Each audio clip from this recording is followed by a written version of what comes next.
just got squashed by a semi-truck, and the driver just laughed. He didn't give a full lip. Buddy, you better man up with Man-O-Rama.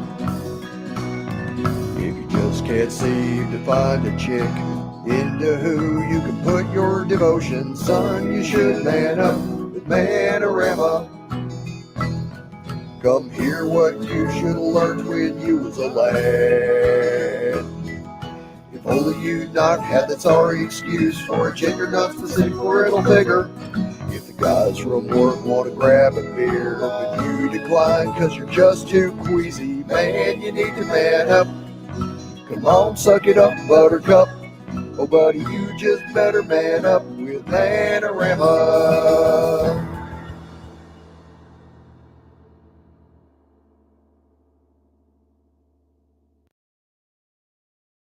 Avenge me, brother! Brother, avenge me!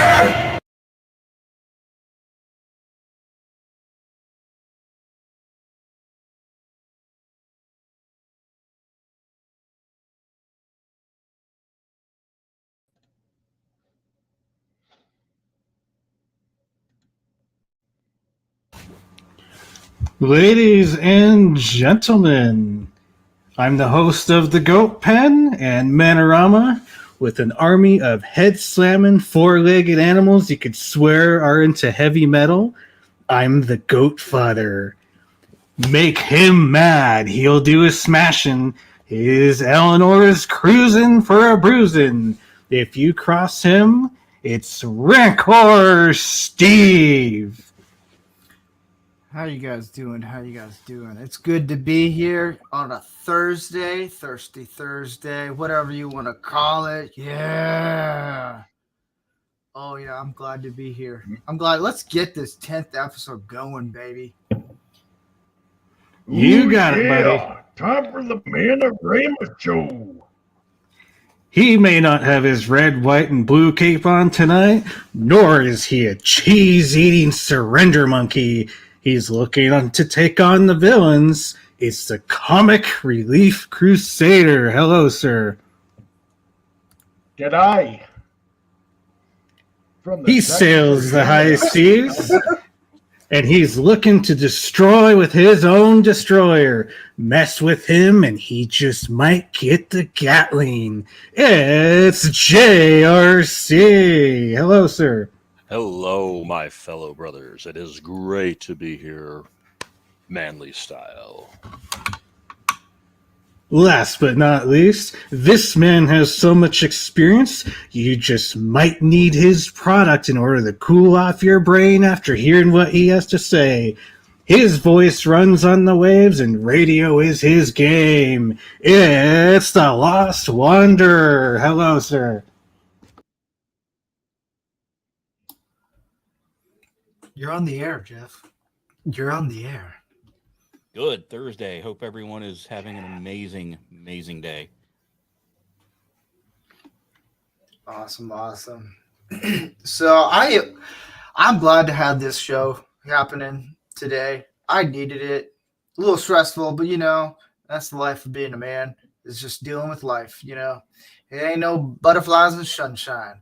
But thank you everyone in the chat. If you want, I know people do this during this show, like and share. But if you want to share this show and like it, do that. Let's make this the most awesome, badass episode ever. I just want to get down to at the beginning of every episode, we just talk about how we guys are doing. Some people might call it accountability or something like that. But yeah, let's just Mike, how was your week doing? My week was full of mirth and merriment and a little bit of stress as well, my dude. Telling you, I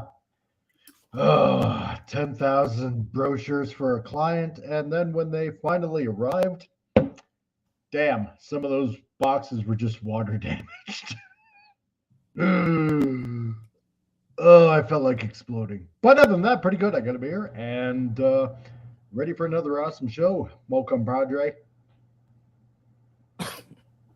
And JRC, how was your week doing?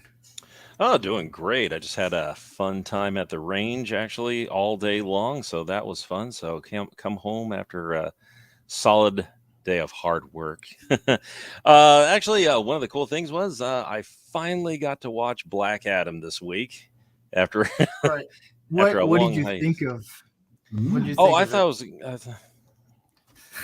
I'm sorry. It was good. It was very good. Hey, did you know Henry Cavill's back? Anybody? When you Anybody know mean about? back, do you I, mean I mean, it was in the movie. I mean, it was in the after credit scene. It, Oh my god. wait, did I? Oh my gosh! You know what? I got to stop using Internet Explorer. It's obviously way too slow. damn, I use the internet? I mean, jeez. I am so sorry. But otherwise, a great week. Great week. Got my coffee. Got my Vader mug. Good to go. Awesome, awesome. I know Jeff is dealing with some difficulties at the moment, but he'll be back. And our producer, the man of the hour, the myth, the legend, Goat. How was your week? I can't complain. The weather is fairly bipolar. You know, one day it's a dang storm, the next day it's sunny out, and it just makes no sense. Got to mess with some toys, and as you all found out tonight, managed to find yet another way to make the stream more awesome. So, not too bad. Nice, nice. My week has That's been why very we love you, interesting. dude. Yeah. I finally got a dresser to come in Do to tell. build. So yeah, I'm excited. I've never felt like as a grown man, I've never felt so excited for a dresser to come in the mail. Never. Like as a kid, you wouldn't think you were that fascinated, but they're the little things to help your place get a little bit better. It it just makes everything so much better. So I'm excited to build this dresser to relieve some space and just kind of put everything together. It's like those things. Haven't you always had those things where you're like, I really need this tool set to like you? It's always as you get older, it's the small things. It's like a little cup. Like my wife, she wants to get a little hutch thing, and she's like, we finally got one. It's coming in the mail, and she was telling me all these things, and I was like, oh my gosh. Like, I really want one now, like, just to organize things. And I'm thinking, you know, I would never think this when I was like in my teens, 20s, college. Never would have thought that. Like, those are grown up things. Now that I'm a grown up, like, I'm like, I can't wait to put it together so you can put everything in there. It just, oh. Where else would But, my underwear go?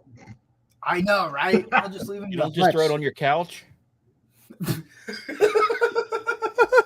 You know, I'm not That's you supposed to never do know that. first who's gonna instinct. stop. The second Never is know the who's gonna lampshade. stop by. Yeah, and I watched Days of Thunder, and that is the redneck anthem. It's the Top Gun to Cars, and it was awesome. I loved it. I watched Velma for the show on Wednesday I'm on, and I was like, I can't do this Velma stuff anymore. And then I saw on Paramount Plus that Days of Thunder is on. I was like, I haven't seen this in like 15, 30 years. Let's pop this sucker on. Dude, I Yeah. love that movie.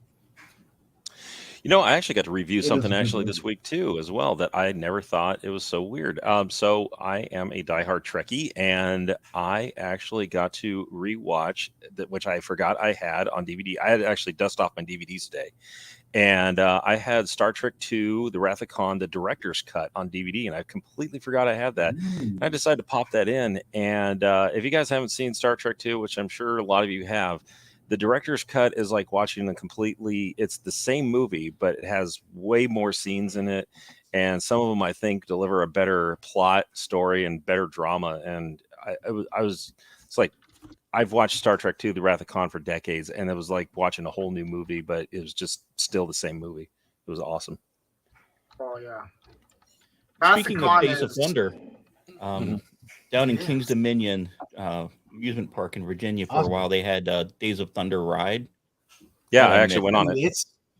That's It's a fun. nice. hmm How was your week, Jeff? I know you had to jump out right quick, but how was your week? Well, now that I have the audio issues fixed, it's gotten a lot better. It's been a slow, interesting week, and Right now, we're getting a pretty decent snowfall outside, so it's winter in the Northeast. A winter wonderland. So you Oh, yeah. guys, how many of you probably all four of you guys are probably dealing with snow, right? Am I wrong? Nope. Or am I right? It's a nice These Yeah. past 2 weeks up here in Alberta has just been above zero, above the freezing mark, and I'm loving it, dude, because that is the glorious weather that is Alberta. You get these Chinooks, the warm air from the Pacific rolls in, snow melts away. It's beautiful. So here's the thing. I'm Like from that, Leonardo DiCaprio. I grew up in the South, dealt with hurricanes and rains, and then I moved to the Midwest.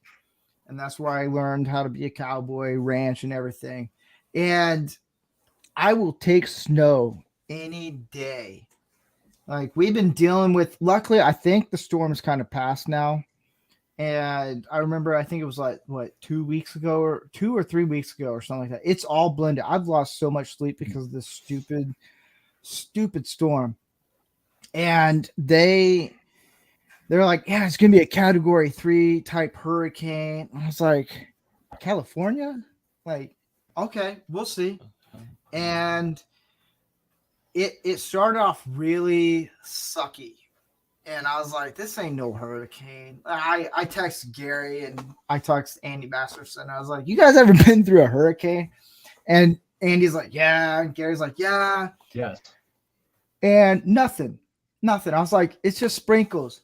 Man, the wind has been crazy here in California where I'm at. And I like hearing rain, and I like when I took my wife to Florida and there was an actual like daytime thunderstorm going on, and I was like, I could take a nap to this right now. I was like, but I'm driving, so I can't do that. But I've lost so much sleep. I'm like, I'd rather deal with snow. It's a workout. Like I can go shovel snow off a driveway. I remember in high school, I made about $2,000 during the winter times. And sometimes probably about $4,000 just shoveling driveways. And I would do that for probably about 5 in the morning to like 11. You know, it's like 3 driveways. You make about a few $100. Nice. Dude, I was banking. I was like, I could do this for a living. Now as I get older, I'm like, my knees don't like this shit. But California can't drive. Okay, so here's the deal. And so coming from the South and Midwest. See, this is why men have kids, because when it snows, it's like legalized child slave labor. Absolutely. Right? So here's that is confirmed. So there's 2 things out of this. So when it rains in California, when I first moved to California in 2007, Christmas of 2007, I moved to LA for film school. It started like the first time it started raining. It was heavy, but it wasn't like Florida where the raindrops were about like that big. And you're like, this car could implode right now. Yeah. I'm on the highway just driving like 60, 70. Everybody in the back seat was like, what are you doing? Like, why are you? I was like, what's wrong? They're like, why are you driving so fast? I was like, well, I'm not from California. I'm from the Midwest and the South. Like, this is normal for us.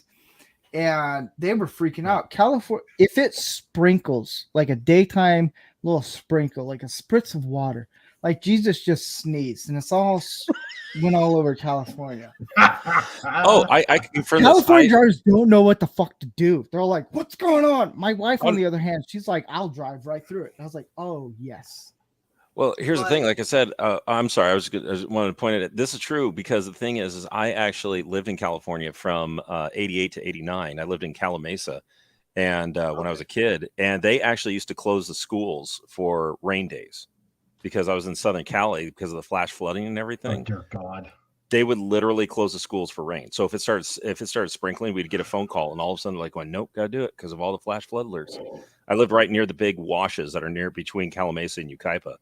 And those things are massive. It's like a giant canyon of just where the water will wash out if there's like a huge rain that happens down there.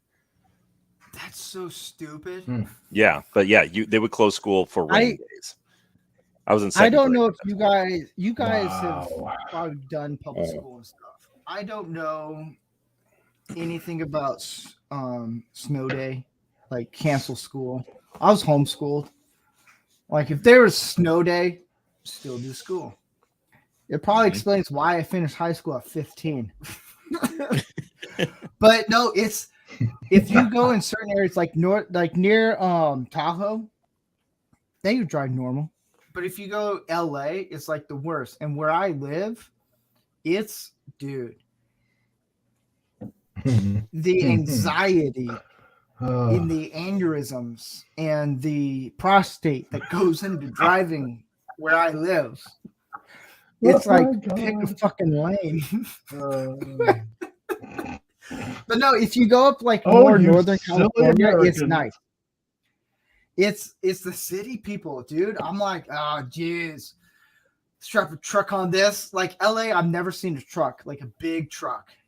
Like just F-250 diesel. I'm like, my wife goes, how we need another vehicle.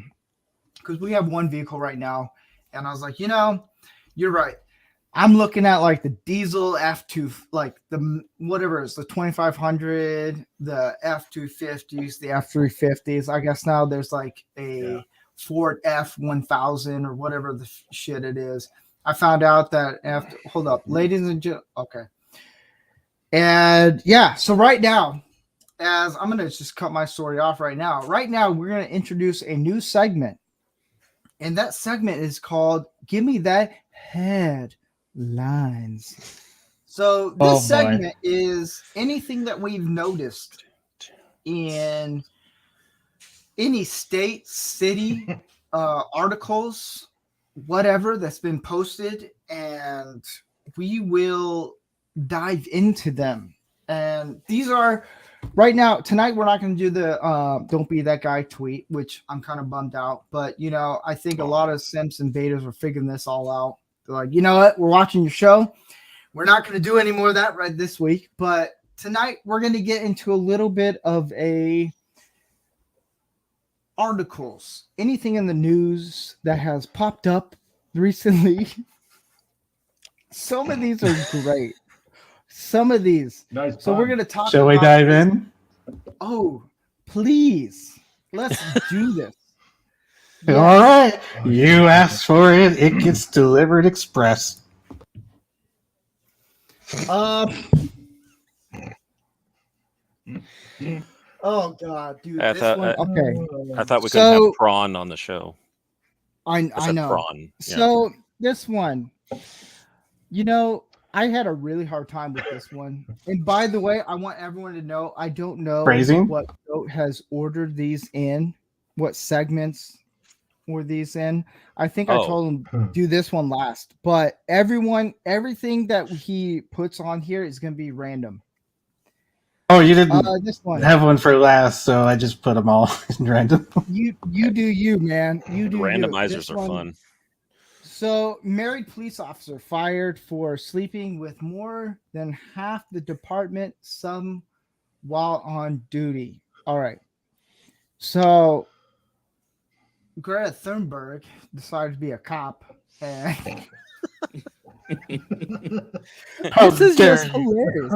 Oh, God, the innuendos are coming. They're just coming, aren't they? I like the guy that's on the bottom right. He's all like, I didn't ask for this. I was going to say, isn't that Luke Cage? Yeah, he looks I think they need to retrain some of these officers. When they hear or learning about catchphrases, it's when they hear F the police, they don't literally mean F the police. I know it might have got lost in translation. I think so. I think the play on words are just terrible. A lot of overtime, I'll tell you that much. So these are the real headlines. No, it's Ice Cube, right? Who's the guy? Who's the rapper? I can't tell which one. Is it Ice Cube or Ice-T? No, it's Ice Cube. That's what it is. Oh, I was also going to say, it almost looks like DMX, the late great DMX. Y'all gonna make me lose my mind. Oh, sorry. Okay. But no, she's like, I'm going to take this song literally. But my issue with this is my It really issue puts with meaning this is to it's not protect and her. serve to a new meaning. Oh man, yeah. Well, My it gets- my issue isn't this. It's the husband. Yeah. I don't know if I Yeah, sent that yeah. one to the goat or not. My issue is the guy who's willing to defend his wife. Dude, Yeah. I will say this right now. If any guy who's married, like me and like a few of us right now, if your wife is cheating on you, you have the get out of free jail card. Yeah, like that. Actually, biblically speaking, you do. Even biblically speaking. Yeah, it's Yes. Yeah. if you're a Christian or any type of religion, it's I don't know what went through her mind, but Oh, I I know do. one for the other parts. And it was more than half. We know what went through. find out and fuck around. You know, to me, this is the husband's get out of free card. I know eventually we're going to talk about this, where it's like if guys are dating girls who cheat on the guy, and eventually we'll even talk about women who deal with guys who cheat on women, how to deal with that. Eventually, that's what we're going to get to. We'll do both sides. I'm open to that. But in this situation, if that was me, I wouldn't defend my wife. I'd be like, you hooked up with half, maybe more, who knows, of the department of the where you work at. I don't want none of that. Like, I'll take care of the kids if we have any, but I'm out. That's the problem I have is the husband willing to be like, well, I'm going to defend her. No, if any guy, that's the thing. If any guy is willing to defend his girlfriend or wife when she cheats on him, dude, you're not a man. You've lost your balls. Like, where are they? Well, let's put in more perspective. Like, this isn't just like maybe a one-time thing. I mean, I've met married couples who forgave each other. I knew several friends who were married and they cheated on like the husband cheated on the wife or the wife cheated on the husband, and it was just once, like with one other person, and there was room for forgiveness. This is more than one, and that'd be like, I'm out. My favorite aspect of this story is I think someone on Google Maps went and changed the location of the police station to read train station because someone's getting railed all the time. Golly, all the police departments are going to be retraining. Yeah, it's all the police departments. This story is going to be. I mean, the funny thing is, my wife used to be a cop, so I'm like, when I first heard this, I'm like, boy, I'm glad I got her out of there. Anyway, whatever happened to professional conduct? I don't know. We don't know if she got paid, so it may still been professional. Yeah. Hey, you want to move on to the second one? Or? I'm looking at the roundness of her head. I'm wondering if she's Ryan Johnson's sister. Yeah, let's go to the next one. And Andy wins the internet. All right, good night, folks. We're out then. All right. Oh God, this one. Yes. Yeah, I remember this one. This one is. I've seen that. All right, so I actually looked into this one a little bit more. With man sues neighbor he paid to get his wife pregnant, but failed after 72 attempts. Here's the problem. I guess I don't know if this was in Germany or not, but it was. They say it was a German guy. That's as far as I got. Here's the problem about this is any guy who thinks, and I guess they have I think he has 2 or 3 kids with his wife. And for some reason he decided, hey, I want to pay my neighbor $2,500. All right. $2,500 to bang my wife 72 times and fail. And I guess now he's suing the guy. Like, if you have to go, I don't know what goes through your head as a father per se, but what goes through your head, you're like, $2,500 sounds a pretty good deal to pay my neighbor to do my wife. Like, I don't. That's what baffled me about this, and this is what that article is what started this whole segment. Is like, how does a guy who's a father who has probably 2 wonderful kids, probably has I don't know if that's his wife, has a wonderful wife and everything, I don't know if I could even do that. That doesn't even I don't even think that was even possible until this. What do you guys think of this? I think maybe you found a better discount than Craigslist. If at first you don't succeed, try again. And try. Try. Yeah. Hang on, let me count. Nobody likes an Adolf Hitler. There's a point where even when your math is that bad, abandon the goal. Can we also say that this is the 21st century right now? You don't have to, perform intercourse to do something like this. Just saying, we have the technology. You're right, and they would have noticed the problem. Wait a second. You're trying to make a rational argument to people that thought this was a good option. So right there, it's like, it's George Carlin used to say this. Think of how stupid the average person is, and then realize that half the people are dumber than that. So, yeah. I'm sorry. I just saw Carla Burton's quote or thing in the chat. He probably had a vasectomy with the money. Well, no. He had jokes on you.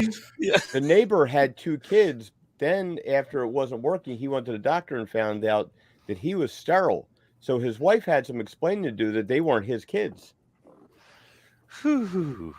So this is just sort of a perfect storm of like depravity.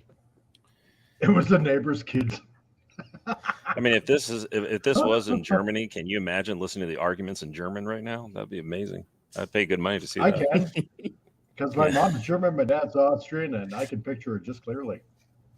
Not that not saying you should do this, but watch German porn. You never know if they're excited or yelling at each other.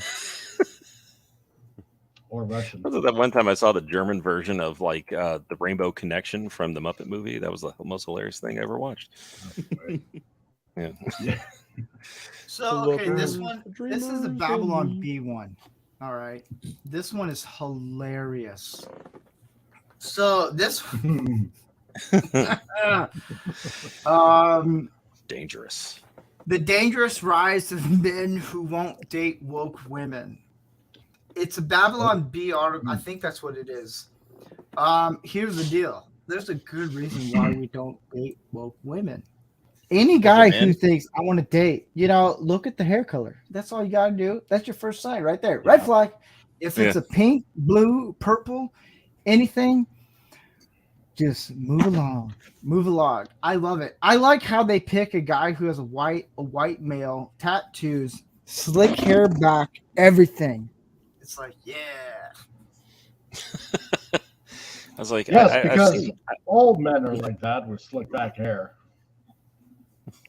Case in point, yeah. Now, I think it's the guy who usually hangs outside the Pilates studios. Just saying. Yeah. Yeah, I think so. Mike, I have an issue with that. Not everyone has slick hair. I know. It's such a shame. It's all sunshine and rainbows. It is. Damn those men with full heads of hair. Yeah, like my brother. Lots of rainbows. Lots and lots hair. of rainbows. Let's go to the next one.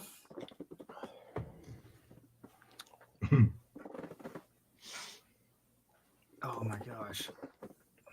I forgot I sent this one. I really did. I really forgot I sent this one. I didn't know if I was going to send it or not. Well, that'll teach him a lesson. Yeah, exactly. Oh, yeah. All right. How to deal with a boyfriend who cheats on you. All right. Here's making your OnlyFans. Yeah, thank you. Making your OnlyFans free is not how you do it. This is all right, women. Any women who are watching this show, right now. This is how you deal with a boyfriend. Did I just hear a train? Sorry. Probably. Okay. Yeah, I was like, He was Thomas Train. that means here comes the train wreck. Sorry. I know. Any woman who's dealing with a guy who is cheating on them, the same way with the first article that we saw, the guys, if you're married or dating or anything and she cheats on you, you have a get out of free card. If you have kids, support the kids. Be the dad. Don't just leave everyone. Support the dads. Like, if you can support the dads and not deal with the mom, great. But if you're dating and you're women, if you have a guy who's cheating on you, just leave. You can do that. It's not a problem. You're not signing a contract. You're not like, oh, this. Signing up for a free OnlyFans account doesn't make anything better. That's my whole thing about this. It was so stupid. I was like, why are you going to do that? The most offensive thing in this story to me is if she already has an OnlyFans and is making money, keep making money. Don't give it away for free. Yeah. I mean, outside the whole thing, if you're making money doing it, why are you opening it up for everyone to come in? I don't. The rest of the story is disgusting, but you don't screw over your own business like that. Yeah, screw over, boy. That's the word of the night, isn't it? Today's episode is brought to you by Screw. Yeah. Today's innuendo is brought to you by the letter S. Anyway, so. Is there another article? Okay, so. Oh my gosh, this one. Oh god. All right, sorry. Oh, no. I know. I saw this, and the only thing that popped in my head was they taking Southern real serious here, y'all. Woman gives brother oral through a hole in the wall and is blaming the U.S. dating site. I'm glad they blocked it out so no one can go there. Here's the problem. Pina Colada song, don't take it so serious. Oh wait, that's not just about the drink? Exactly. Like this. What? 3 rounds of Jose Cuervo. An Afternoon Delight is not just about rockets either, okay? Just letting you know. Oh, I thought they were talking about Turkish Delight. So boy, was I off. Jeez.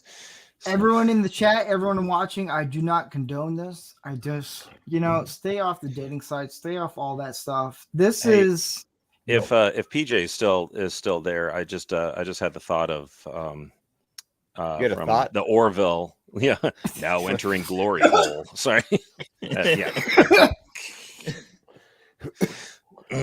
Look, sorry, that was a Boris reference. It's pretty easy. All right, so if everybody would think of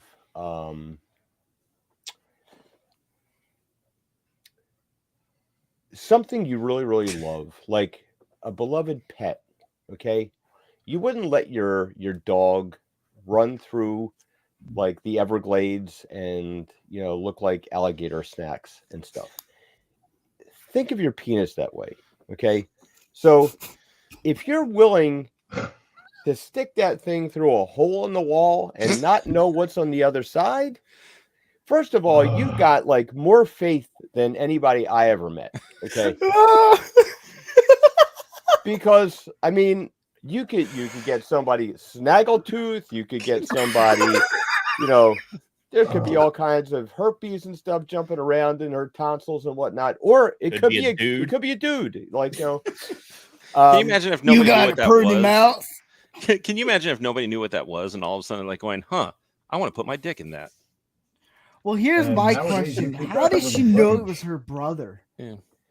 Like, how did they know it was siblings? Like, they both walked out the door at the same time. Like, hey, what are you doing? Oh my! It's like that episode of Family Guy where Chris and Meg, yes, in that closet. And then they come back, and you can almost imagine at least one of these parties going, well, at least I got some. Yeah. Well, stop reading, you morons. I did hear a story one time about this really twisted family. And one day the daughter says to Dad, can I borrow the car? And he's like, well, you know what you got to do? And she rolls, fine. So like he unzips his pants and she starts like, oh my God, this tastes like shit. He said, oh, sorry, I forgot your brother already borrowed the car. Oh my God. No. Oh man. Well, on that note,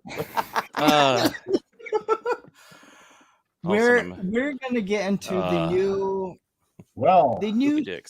Now we made this awkward, didn't we? Is we're gonna on this show, I talked to our gracious executive producer Gary Ambrosia about call signs, and we thought, why not give everyone a call sign? And today, Gary Ambrosia is going to introduce us to, and I don't know how he wrote this all out. I don't know how he's going to introduce this. Left it up to him. He's going to give everyone a call sign. Him and I worked on this, and if he can show up, I think he's here.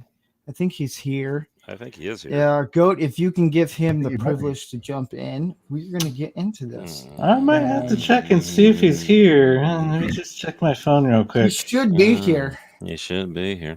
Oh. No. Is he decent at least? We do have a little problem. Decent? Limited to 6 people. I'm not his assistant, but Gary might not be available. Earlier today, he called his wife the dishwasher. So, that's right. That's right. He may no longer be with us. You're right. Yeah. And here he is. Is that real Gary or be Gary? Man, I don't even know why I bothered to come on this show. You guys are so fucking funny. You guys are hilarious. Man, fucking A. Joke a minute with you clowns. I think this is the real Gary, guys. I think this is the real Gary. What's up, guys? What's going on? Word up. Yeah, I said that. Yeah, word up. So, well, we learned the glory holes are bad. Who the hell said that? I had the most tastiest joke. And glory holes are bad. Yeah, I don't know if I agree with that. Just make sure. Don't knock it till you tried it, man. I'm not going to answer how you know that, so. Yeah. Nor ask. So, Gary, you got an interesting story for us today? I do. Are you guys ready for the call sign ceremony? We are ready. Yes. Okay. Then I will don the ceremonial Master of Ceremonies hat. Ooh. I've seen that before. Very dapper. Isn't that nice? Look at that. You styling, dude. Yeah.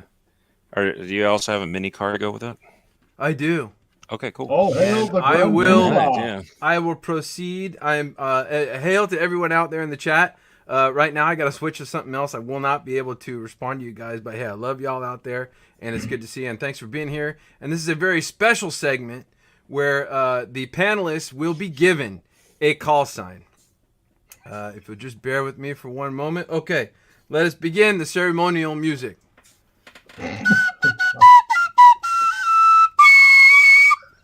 Oh, okay. Jeez, you blew out my headphones. Okay. Thanks a lot. Now, I know that this panel likes to talk over... See what I'm talking about? I know that this panel likes to talk over each other, and, we're all having fun here, but let's try to be just this much professional tonight and shut the fuck up while I'm reading this, okay? Ma'am. Okay. Here we go. The call sign ritual. There comes a time in each of our lives where we reflect upon our values, our contributions, our dedication to our fellow Man-O-Rama brethren. Each of us has his own unique talents, which serve to enrich not only the audience's experience, but the experience of his fellow panelists.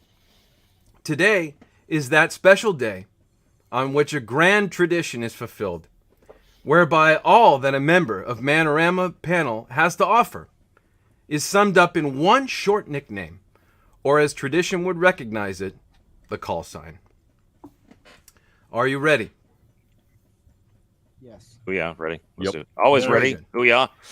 A reminder to all herein and present that each call sign may not be to the liking of the panel member thereafter receiving it, and that once a call sign is issued, it cannot be changed.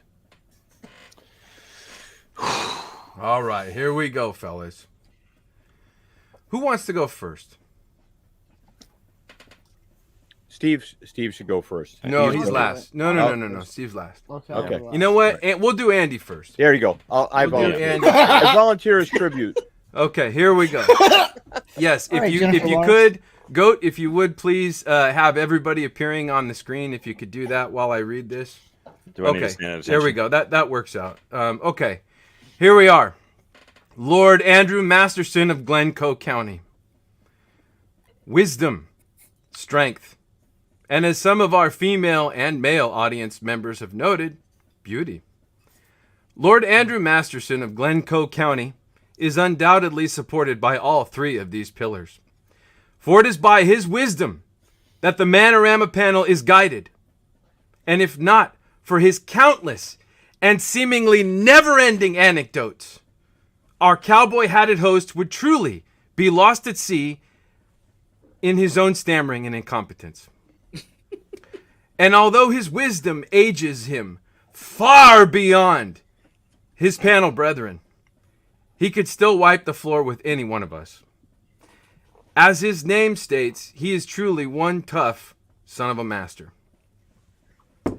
Okay, let me find his scroll here. I have the sacred call sign scrolls, and I am going to be... Here we go. We, the Man-O-Rama panel, after good and valuable consideration, dub thee Lord Andrew Masterson of Glencoe County, Gray Bush. Booyah, Gray Bush. Gentlemen, if you have a glass, please raise it to Gray Bush. The carpet matches the drapes. We figured. Okay. Andy, who's next? Let's go with Jeff. Jeff. He looks really excited for it. Jeff. Oh Okay. God, yeah. I think his Here we beard is smoking. go. He's so excited. Let's see. Are you ready? Absolutely. Here we go. Jeff Stoner, a.k.a. The Lost Wanderer. If there is one thing this world truly needs more of, it is booze. Come now, and let me tell you the tales of men so brawny and brave that they dared to make their own hooch from vegetables that they grew in their own backyards. Much like the founders of this fine country, only the machoist of the macho forged their own paths. Connoisseur of home brew and moonshine, great harvester of only the finest of the good Lord's tobacco, and wise commentator on many issues of pop culture. These are only second to the true passion of his life, being a father. Truly, this and many other acts produce such a man, so distinguished and soft-spoken, that the mere hearkening of his voice is as soothing as listening to Fran Drescher experiencing multiple orgasms. The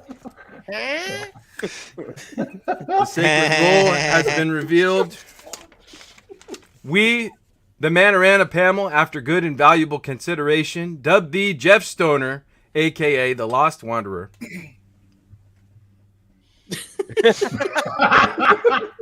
Franny. Chandler Bing. To Franny, gentlemen. Franny. To Franny.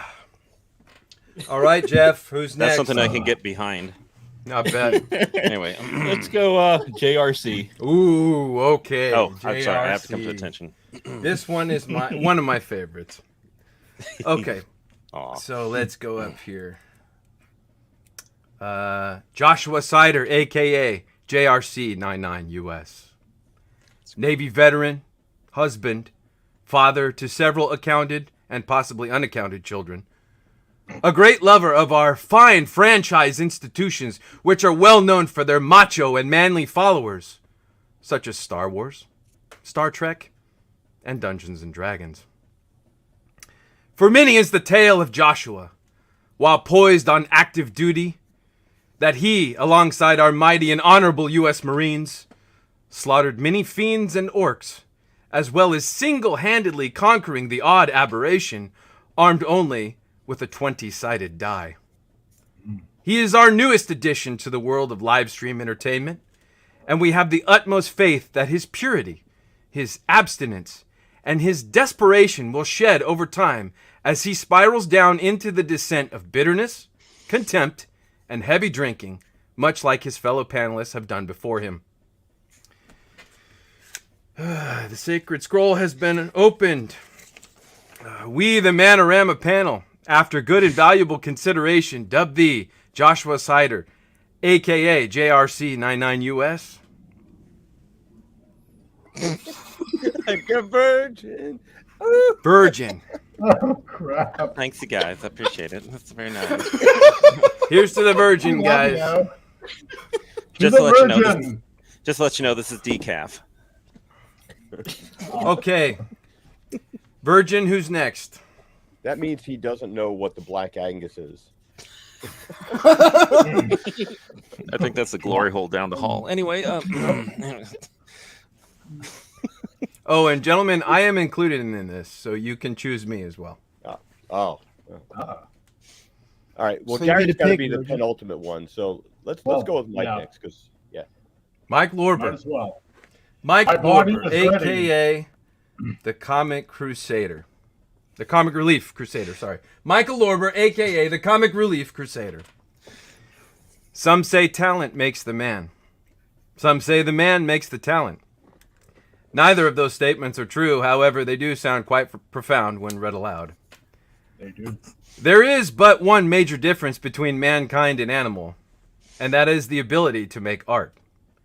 There is but one major difference between the manliest of mankind and the usual schmuck, and it is the Comic Relief Crusader. His talent and flair for humor has flexed like the bulging, sweaty, veiny muscles of two overly aged and roided superstars making a fourth sequel to their bloodbath franchise. His body of work looms over us like a mighty wrestler as he flies from the ropes to crush his opponent to the canvas.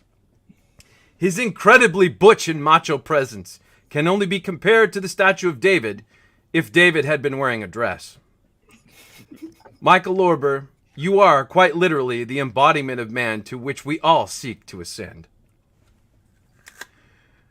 Okay, the sacred scroll has been cracked. Here we go. We, the Man-O-Rama panel, after good and valuable consideration, dub thee Michael Lorber, a.k.a. the Comic Relief Crusader. I can live with that. I like that. I bet you can. I like that. And in honor of his new call sign, he will take off his shirt. Cheers. Cheers. Here's to Atlas. Yeah. We got to see the. I want to see that flesh. There he is. Oh, there it is. Yeah. Give us the pose. Do the pose. Oh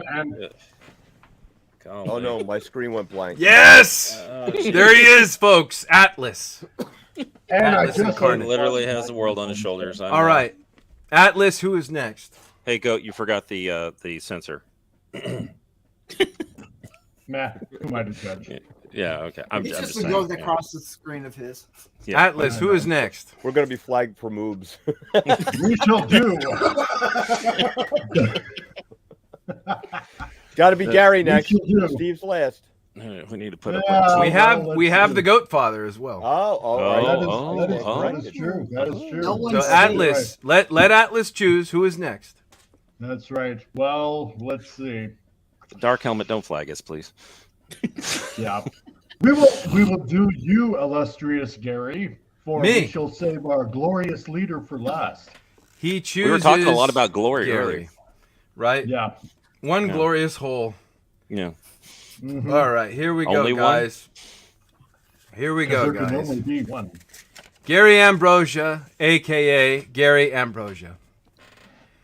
It is not the custom for one to dub his own call sign. However, it was through my own suggestion to council that it was decided. Mine is a journey of the unknown. For my nature as a builder and a creator, it was never my intention to arrive on such a critical platform, one that was filled with commentary and the calling out of the slaughtering of our beloved pop culture legends. Nonetheless, I am here. And as much as I despise my own position in this world of live streaming, the friends that I have made, I would not trade for anything in this life. Some of you know me. Many of you think you know me. For it was only through recent suspension through a social media platform that I took the time to reflect upon who I was and what might be lying underneath, yearning, crying, and one might say, clawing out for a transition. Uh-oh. I really hate this one. We, the Man-O-Rama panel, after good and valuable consideration, dub thee Gary Ambrosia. Kit Kat. Oh, come on, Gary. Give me a break.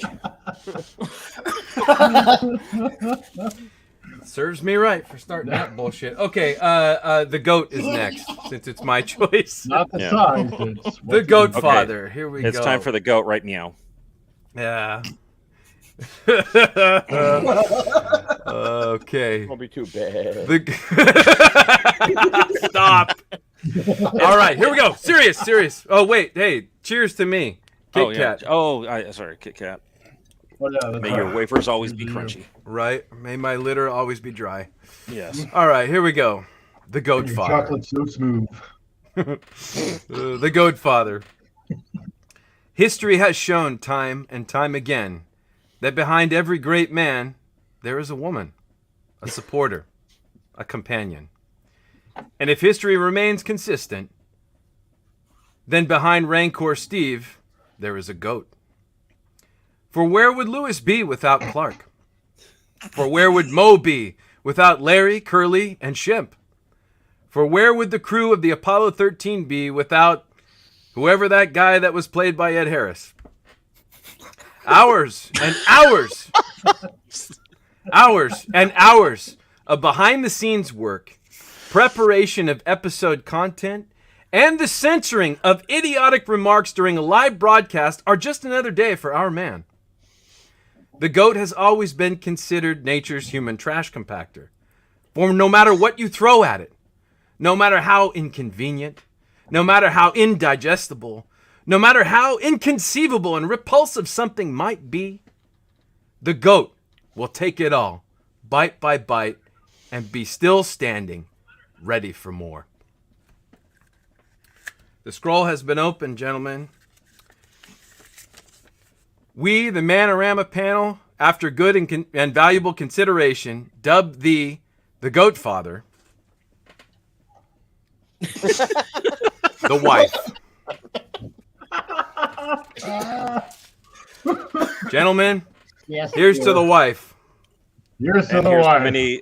here's to many dishwashing episodes to that as God, well. I'm in so much trouble. much trouble. Nag. Which now leads us to our illustrious and very special leader, Rancor Steve. Steve Vossung, a.k.a. Rancor Steve. I, being the closest friend on the panel to Rancor Steve, carry the ultimate responsibility of deciding the call sign to your special host. For it is I that observes him in his everyday life. At work, on his phone. At the gym, on his phone. Even on a live stream where thousands of people are watching his every move, on his phone. However, it was his observation of a society that was watching their testosterone circle around the drain in a maelstrom of wokeness that led him to the creation of this channel. He gathered only the manliest of manly men, as you now observe before you, in order to figure out just exactly what a man truly is supposed to be. At first, his audience thought that he was performing the show with a mouthful of marbles, each and every word stumbling and blubbering forth like a shimmering pot of chili. But it was later realized, no, that's just the way he talks. Yet, each week, we see that sloppy, misshapen ball of clay start to take on a shape. A shape with broad shoulders. A shape with calloused hands. A shape with massive testicles. A shape hindered only by his inability to form a coherent sentence. The sacred scroll has been opened, gentlemen. We, the Man-O-Rama panel, after good and valuable consideration, dubbed thee Stephen Vossung, a.k.a. Rancor Steve. Short bus. A very special call sign for indeed a very special man. Thus concludes the ceremonies of the call sign. Up, gentlemen, to the short bus. Short bus. Here's the potato. Thus concludes the ceremonies of the call sign. May your honor stand strong. May your signs be remembered for all time, or at least the run of the channel. And may the chat have mercy on your souls. That is all. Thank you. Does this make me Thank one you, of Gary. the Thank wizards in the Rings Thank of you, Power? Big Cat. Yes. Yes. Yes, it does. Oh my Yes. gosh. For you, I'm, Good job, Gary. Thank you. Congratulations, gentlemen, on your wonderful call signs. Yes. Bravo, Thank you. Gary. On Yeah, that to note- celebrate, Gary, to celebrate, I think you should take Steve down to Tijuana where he can feel tall. Tijuana? No, I don't. No, that's the On that Well, Give note, him a break. Give him Thank a you. break. Thank you, gentlemen, for having me on. I appreciate it. Thank I'm you going to very let you much. get back to your show. But God's hail been to the kicking chat. Hail to the wrenches, if you have any yet. I think you do. Hail to the panel members, because you guys kick ass. And I will see you later. Hail Man-O-Rama. Take care, Hail, guys. man. Peace out, Gary. See ya. so on that note, So I think that was a great show, and Well. I am highly satisfied at the virgin. So, That was full of awesome. Yeah, that still doesn't count. You're still a virgin.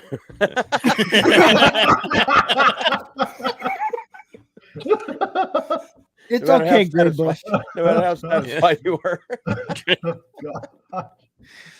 no, I expect Andy to be in the gym when he's like lifting. It's like, I am the gray bush. That's I don't even right, have to because say it. Andy and I got It's obvious. respectable titles. Age has On its that privilege. On that note, we're gonna go to the chat. If you guys have any questions or any, we'll just go to the chat, everyone. Just to let you know, everybody, I am available.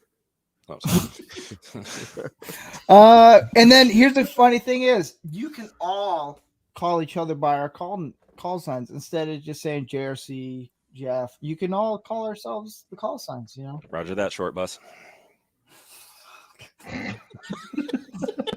I'm gonna love this so much.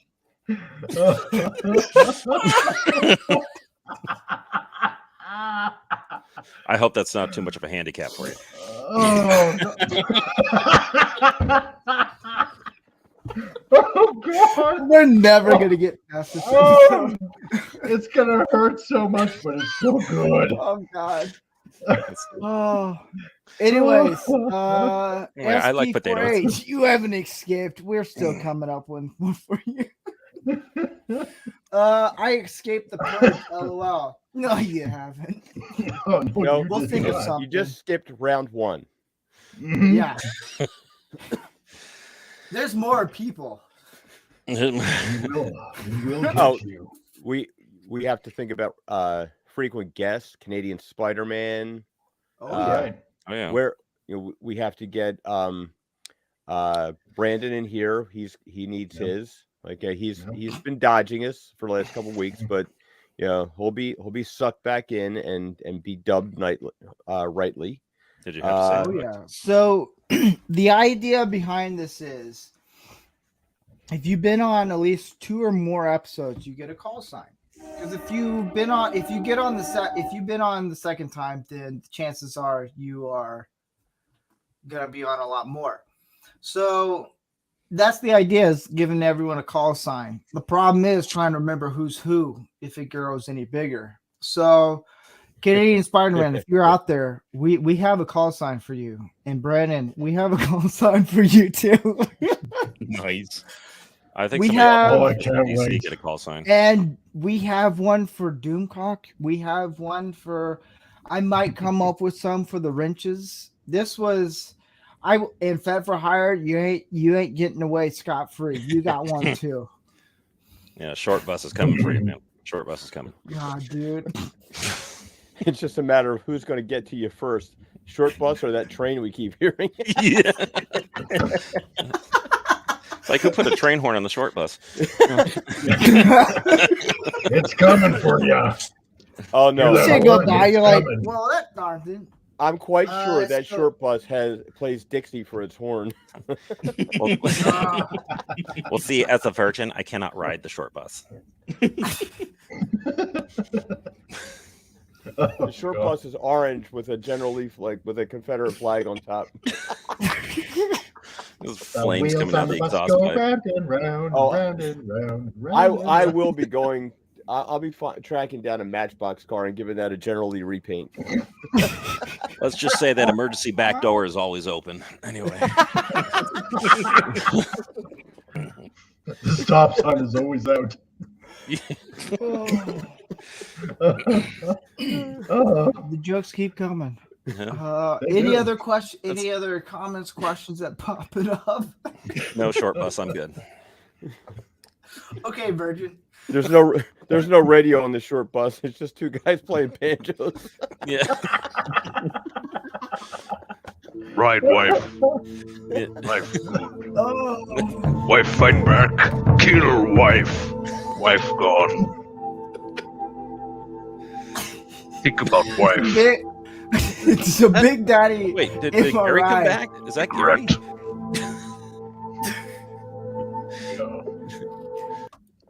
Did Gary come back? I mean, Big seriously. Daddy MRI says, "How does that horn go again?"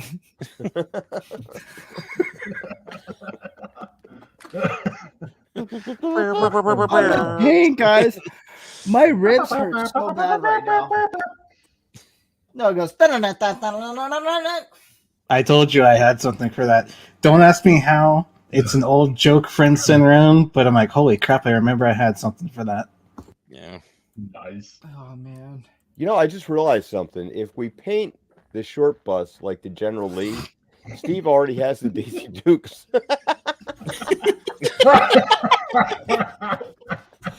You know, I was also wondering. Day out today. Oh God. So how's Steve going to jump through the window, though? That's what I'm wondering, to get in the driver's seat. Apple boxes. Yeah, Step ladder. There we go. Yeah. Trampoline.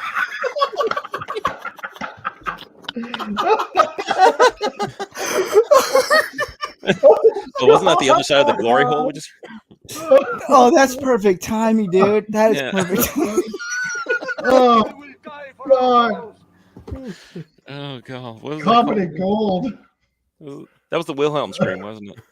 Yeah. Yeah. Oh God. Anyway, do we got something serious to talk about? Hour. All right, we need to tone this down a little bit. Does anybody have a picture of Rosie O'Donnell?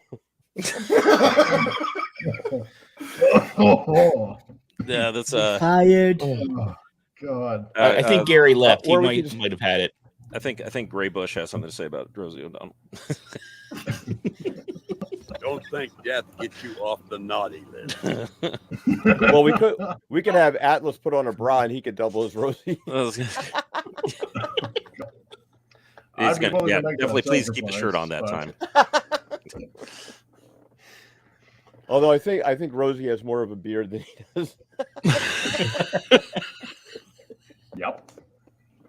Wait, is that a 5 o'clock shadow I see? And shut up, you stupid man.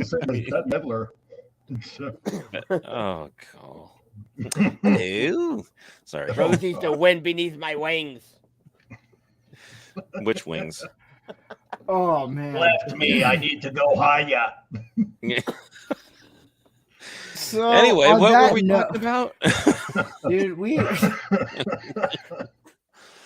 All right, back to a semblance of respectability. Are we going back to What talking was about that? bros again? Oh yeah. Oh boy. Yeah. any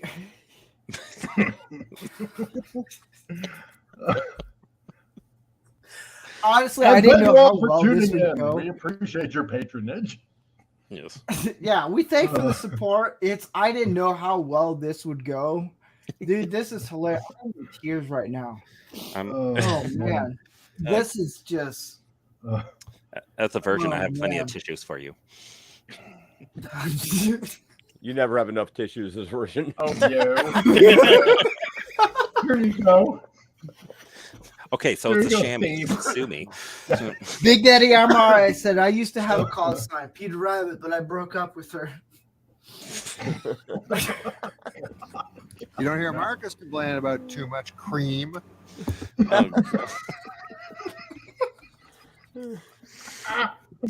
Oh my! Seriously, what's the topic again? So let's get into the topics since we didn't get to the chats. Anyway, Topic of tonight is why it's important to teach offsprings and give them life lessons. Our duty as men to ensure kids are taught properly and prepared for the future. And the goat, or I should say the wife, brought this up, and there's a tweet that just popped. Yeah, this one. Yeah. So the wife brought this up, and because I didn't have a topic, honestly, I was like, I just don't know what I'm going to talk about. February, I have a lot more topics to do, but it's just like January to me is kind of like the movie industry where you just kind of like, it's all just a graveyard. There's just nothing there. And I think you're muted, Andy. I'm Gray not. Bush. I'm Oh, here. but it was really hard for me to come up with a topic for tonight, and the wife came up with a good one for us to talk about, and I was like, you know what, let's go with that. We can do a short round of that.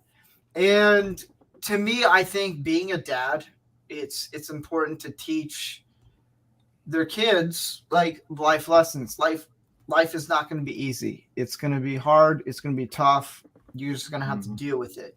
And it's how you're going to deal with it is the question. Like for me, if I have kids, I'm not going to be able to teach my kids the secrets of how I dealt with it. And Good Lord, now I need a drink. yeah. And the tweet, because on the small screen I'm seeing, I couldn't see the tweet here, but it says, genuine question. If you're worried about children being exposed to adult themes and sex too young, how is exposing them to violence any different? This is not something I would do, but I'm genuinely curious to hear from people who would do this with their children.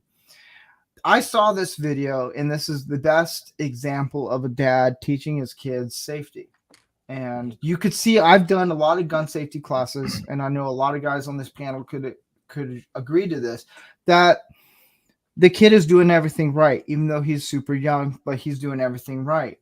And for a dad, a good dad who is willing to teach their kids the proper life lessons of things and let them know like life is going to be hard.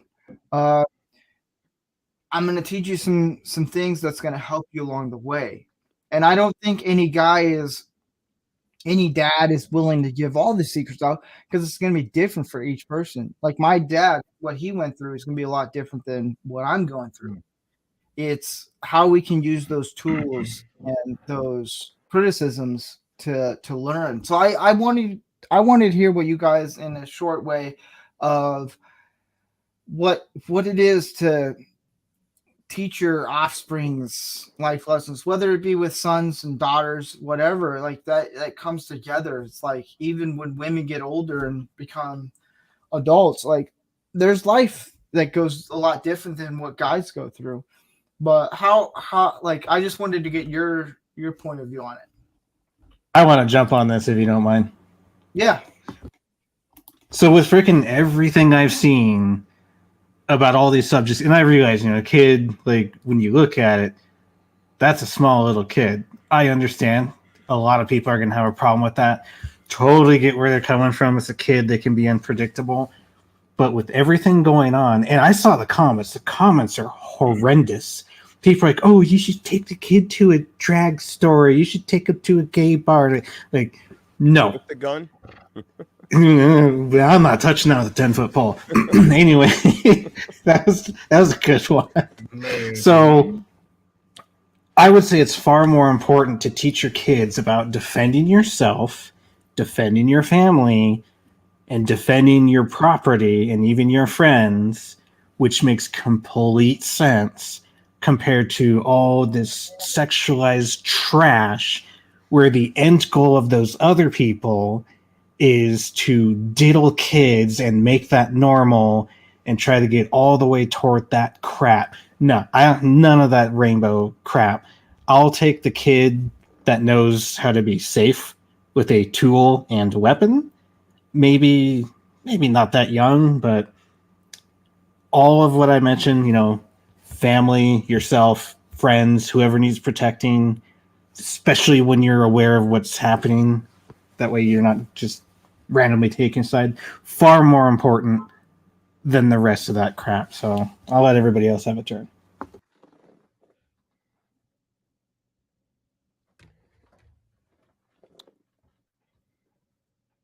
Who's next? Yeah, anybody gonna dive in on that one? I'll go. Okay. So,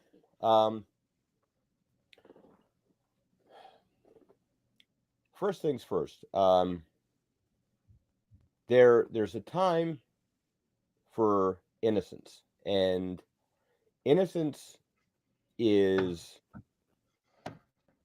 a very brief time in your life. It's a very fleeting period of time that you get to actually be innocent.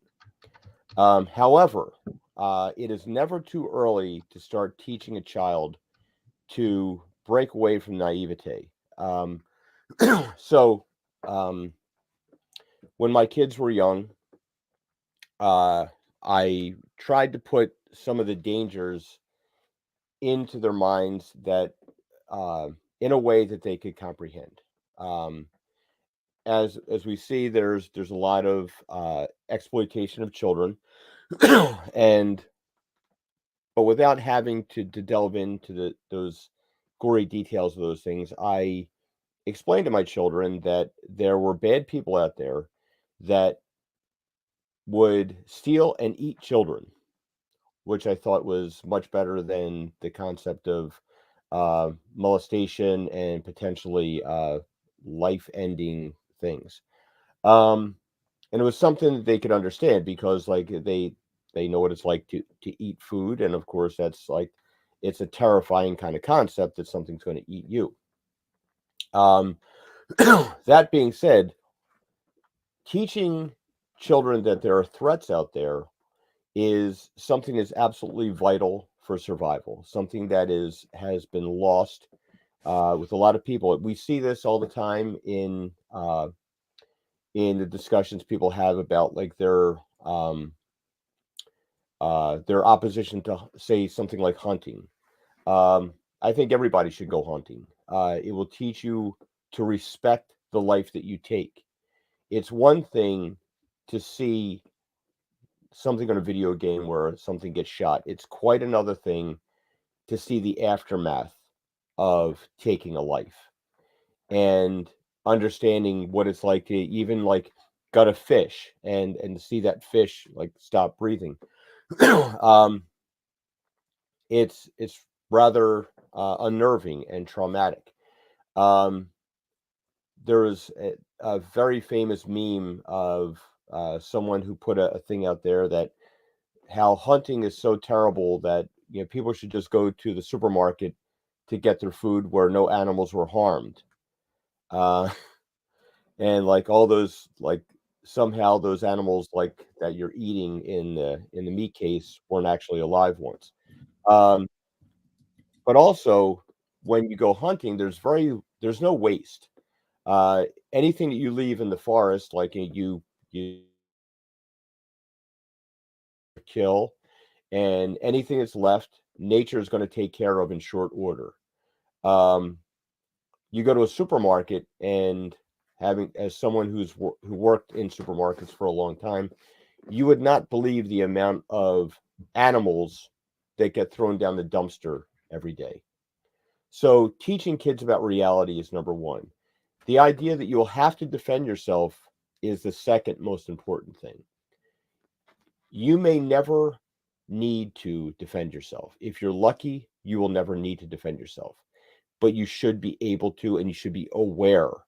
The very fact that you are aware that you need to defend yourself will probably keep you safer than anything else. Number three, this environment that we're looking at with these drag time, story time things comes down to one core concept, and that is the society that we live in is being dumbed down every day to more and more fleeting, quick dopamine hit, lack of effort high that you're getting. And it's making people worship this immediate rush, this immediate gratification. So you get these people, and here is and this is why no matter how they try and spin this, it is not an orientation. Okay. If a man and a woman get together, they age together, they get older, and but no matter how much time passes, there's still a man and a woman. That doesn't change. If two men get together and they live their life together, they get older, there's still two men. That doesn't change. Two women get together, they spend years and years together, they're still women. That doesn't change. When someone is attracted to children, that child does not stay a child forever. They will not stay with that person. They're not looking for a long-term commitment. They're looking for a short-term gratification thing. That makes them a predator. And what you're teaching that child is how to deal effectively with a predator. Because make no mistake, that's what it is. And these lives will be destroyed by this. We see it over and over again that the likelihood of reoffending is once something like this has happened to someone is extraordinarily high. I have a friend of mine who spent 9 years as a parole officer, and finally he couldn't take it anymore. He had a case where there was this person who went to prison for molesting his daughter. The wife divorced him and moved on. But there was someone who decided to become a pen pal with this piece of trash, fell in love with him. They got married, and when he was released, they had a daughter, and he couldn't understand why he wasn't allowed to see the daughter. They explained to him that, like, well, you molested your daughter. Well, that was the other daughter. Like, you're going to give this guy the opportunity twice. So make no mistake, there are threats out there, and teaching children how to deal with threats, how to responsibly act, and to understand, to be able to identify a threat is the best role a parent can do. Let your child know that they're loved, they're protected, but most importantly, teach them how to protect themselves, because this is a parent's true job, is to prepare that child for life, and life without the parent, to move on so they can have independence. And the only thing that's going to keep you safe is yourself. So when somebody comes along with the naivete to say, like, well, how is this okay? The very fact that they can draw some kind of moral equivalency to teaching a child how to defend themselves and seeing somebody dancing around with, the apples and the banana dangling from the short skirt in front of a child. The fact those two things could not be further apart. One thing is putting a child in danger, and the other thing is teaching a child how to deal with danger, which is, if you love your children, sheltering them from the fact that the world is a dangerous place, always will be a dangerous place. And even in the brief periods of time in human history that we've had relative safety, one thing is certain, that it will devolve back into savagery again. Do you want your children to be prepared for it, or do you want them to be a victim of it? Absolutely. I think Yeah, one and thing that I've I'm sorry. I was gonna say, I'll be real quick. Yeah. One of my guilty pleasures is watching OP live, or P, what is it, on Patrol Live. And this last weekend, they had a 3 or 4 year old kid walking around an apartment complex with a loaded gun. That was unsafe. What this is doing, I guarantee you, this guy's guns are put away, safe, protected, and that kid does not treat it like a toy. Where the kid on, I mean, I'm guessing 3 or 4. I don't know. It was a very large kid in a diaper, but he was pointing the gun at a person's ring camera, pointing it at other doors, and going pow pow. And actually, you could see him pulling the trigger on during the show. That would scare me. That right there, the picture of the kid being trained properly, not a problem, because it's not violence. It is protection for yourself, protection for who you love, and an understanding of how things and tools, because in essence, a gun is a tool at the end of the day. And all he is learning to do is learn how to use a tool properly. Absolutely. I mean, that's one of the things that I'm preparing my sons for, is actually usually when I go to the local gun show, I'm trying to find actually some firearms for them when they're old enough. But it also, even though I mean, I was glad to see that this man's son was doing very well with handling the firearm. The thing is that as much as we want to teach them young, also you do have to watch out for behavioral issues as well. If there's something that does seem off, that you have to make a discernment as a father. You have to make a discernment when you're ready to give a firearm to your child. And I totally believe it. I'm not trying to say that should be restricted, but it's just your own personal discernment. You should know that. That'd be my advice. The other thing is that when it comes to something like gun violence in schools, I mean, just recently in Williamsburg, not too far away from where I live, we had a 6-year-old bring a gun to school, and he shot his teacher intentionally. And of course, all the gun nuts, or not the gun nuts, excuse me, I'm sorry, the gun control nuts, that's a better way to say it, were all over this to say, oh, it's a problem with the guns, it's a problem with the guns, it's a problem with guns. But nobody was asking, why was a 6-year-old bringing a loaded firearm to school and intentionally hunting down his teacher? Because that's what happened. And nobody was asking that. They were just like what Jeff and Andy was also pointing out, is that this is something that we teach to kids. I mean, as we all know, and this is obvious, is that a gun is an inanimate object. It doesn't make a decision. It doesn't make a choice. The only ones that make a choice are the ones that are holding the gun, that's pulling the trigger. That's all a choice. So this is why I even wrote down in the chat that critical thinking must be a prerequisite to life. I think we've lost that ability for critical thought, to make discernments, to make choices based off the evidence that's presented to us. And for me, like with my son, with my sons, the one thing that I'm proud about is that my wife and I have made a decision, and we are going to homeschool our sons, because we through critical thinking, we've been seeing how the public school system is just on a rapid decline. And as much as I like the public schools we do have out where I live here, it's just unknown of when that's going to change drastically, when it's going to change radically. And from what I'm seeing is that even though technically saying Virginia is a blue state, I mean, and I'm actually out in actually red counties actually out here in Virginia. The thing is that could change on a dime, and we never know when that might happen. And I'm not going to risk both of my sons' future on standby when I know I can do something now. No, well said. Thank you. Yeah, well said. Mm-hmm. On that, what were you gonna say?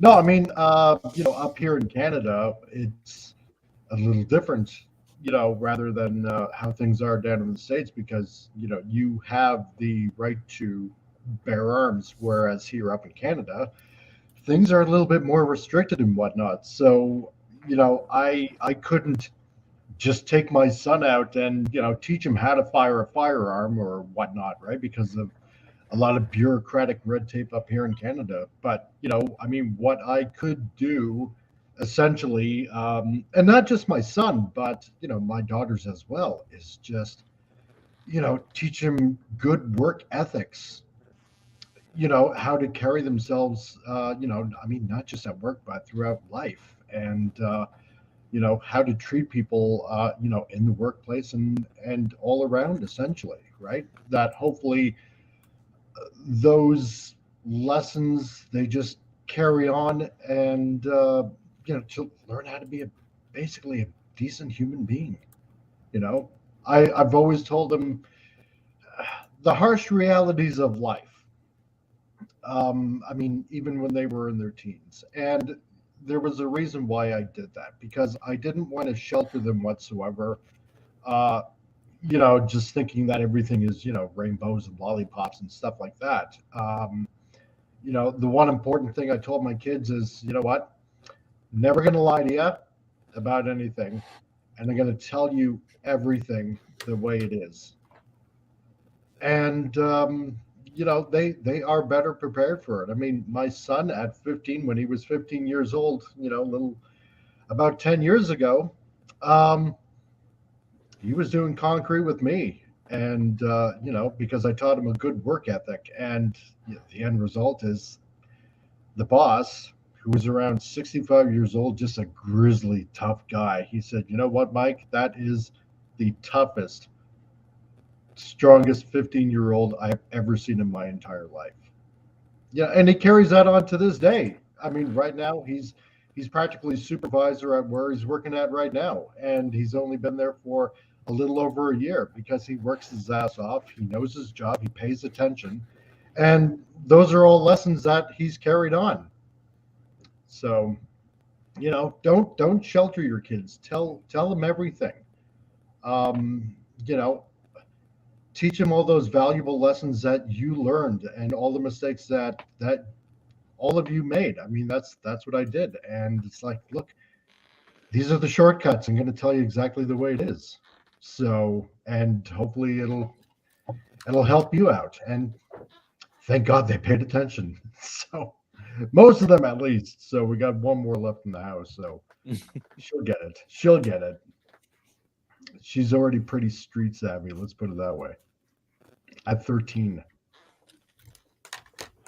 Well, that's the thing. You have to teach your kids that there's actual danger out there. And I think that's the problem, that we live in a society where too many people they think that the worst thing that can happen is that someone calls you the wrong pronoun, or that, they say a mean word to you. My brother Brent is in the chat there, and here's a guy who grew up in a part of the Philadelphia where it was when it's funny because he went to the same high school my father did. And when back in the 70s, when I was going over there on a regular basis to visit my grandmother, it was perfectly safe in that neighborhood. We used to play across the street in this playground, completely unsupervised. And now it's, there's there's a YouTube channel on called A Ride Down Kensington Avenue, where all you see are all the drug addicts on heroin, like bending over backwards. They call them dippers because they bend over, but they don't fall, which is a feat in physics in itself. But he grew up in this neighborhood where it was extremely violent. It was, it would give. At some point, I would like to have him and a couple of the other guys I know on that like would talk about this experience of what it's like to grow up in those circumstances, to where it's an everyday thing. Like if people that grow up in the suburbs don't see this, people that grow up sheltered from a lot of this, they don't see that there's this kind of danger out there. The city was always like a fixture in my life, and I would go over there, and you would see people that had never been in it, and they walk around completely oblivious to the dangers. And this fella here also spent time as a police officer in the city, and some of the stories are just like well beyond unnerving. And this is the danger that is hiding just beneath the surface of most people's perception. And this father who's teaching his son to shoot. Now, every kid is different. Some kids can handle that at a young age. Some kids can't. Hell, I mean, I remember there was a story of a boy in California. He was walking around with this, little girl that he was friends with, and she's walking his little dog, and out of nowhere comes this much larger dog and starts attacking the small dog. So the boy who is studying jujitsu jumped on the bigger dog's back, applied a rear naked choke, and started squeezing on this thing and made the dog yelp and then take off and run away.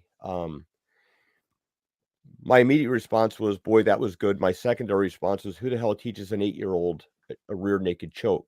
Because I have adults that I won't teach a chokehold to, because I don't trust their judgment on applying it, because it's so easy to hurt someone.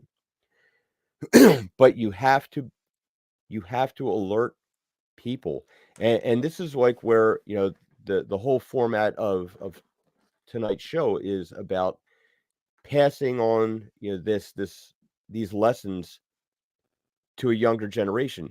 It's not just your own children. If you're a man, it is your obligation to be a man and be an example to all the young men around you. And at the same time, be an example to the young ladies around you about what they should expect. They should expect a man to hold the door for them, to expect a man to take the outside position on the street, to be on guard looking for danger for them. Explain to my son, look, if you're dating a girl, that father is counting on you to take his position in protecting his daughter.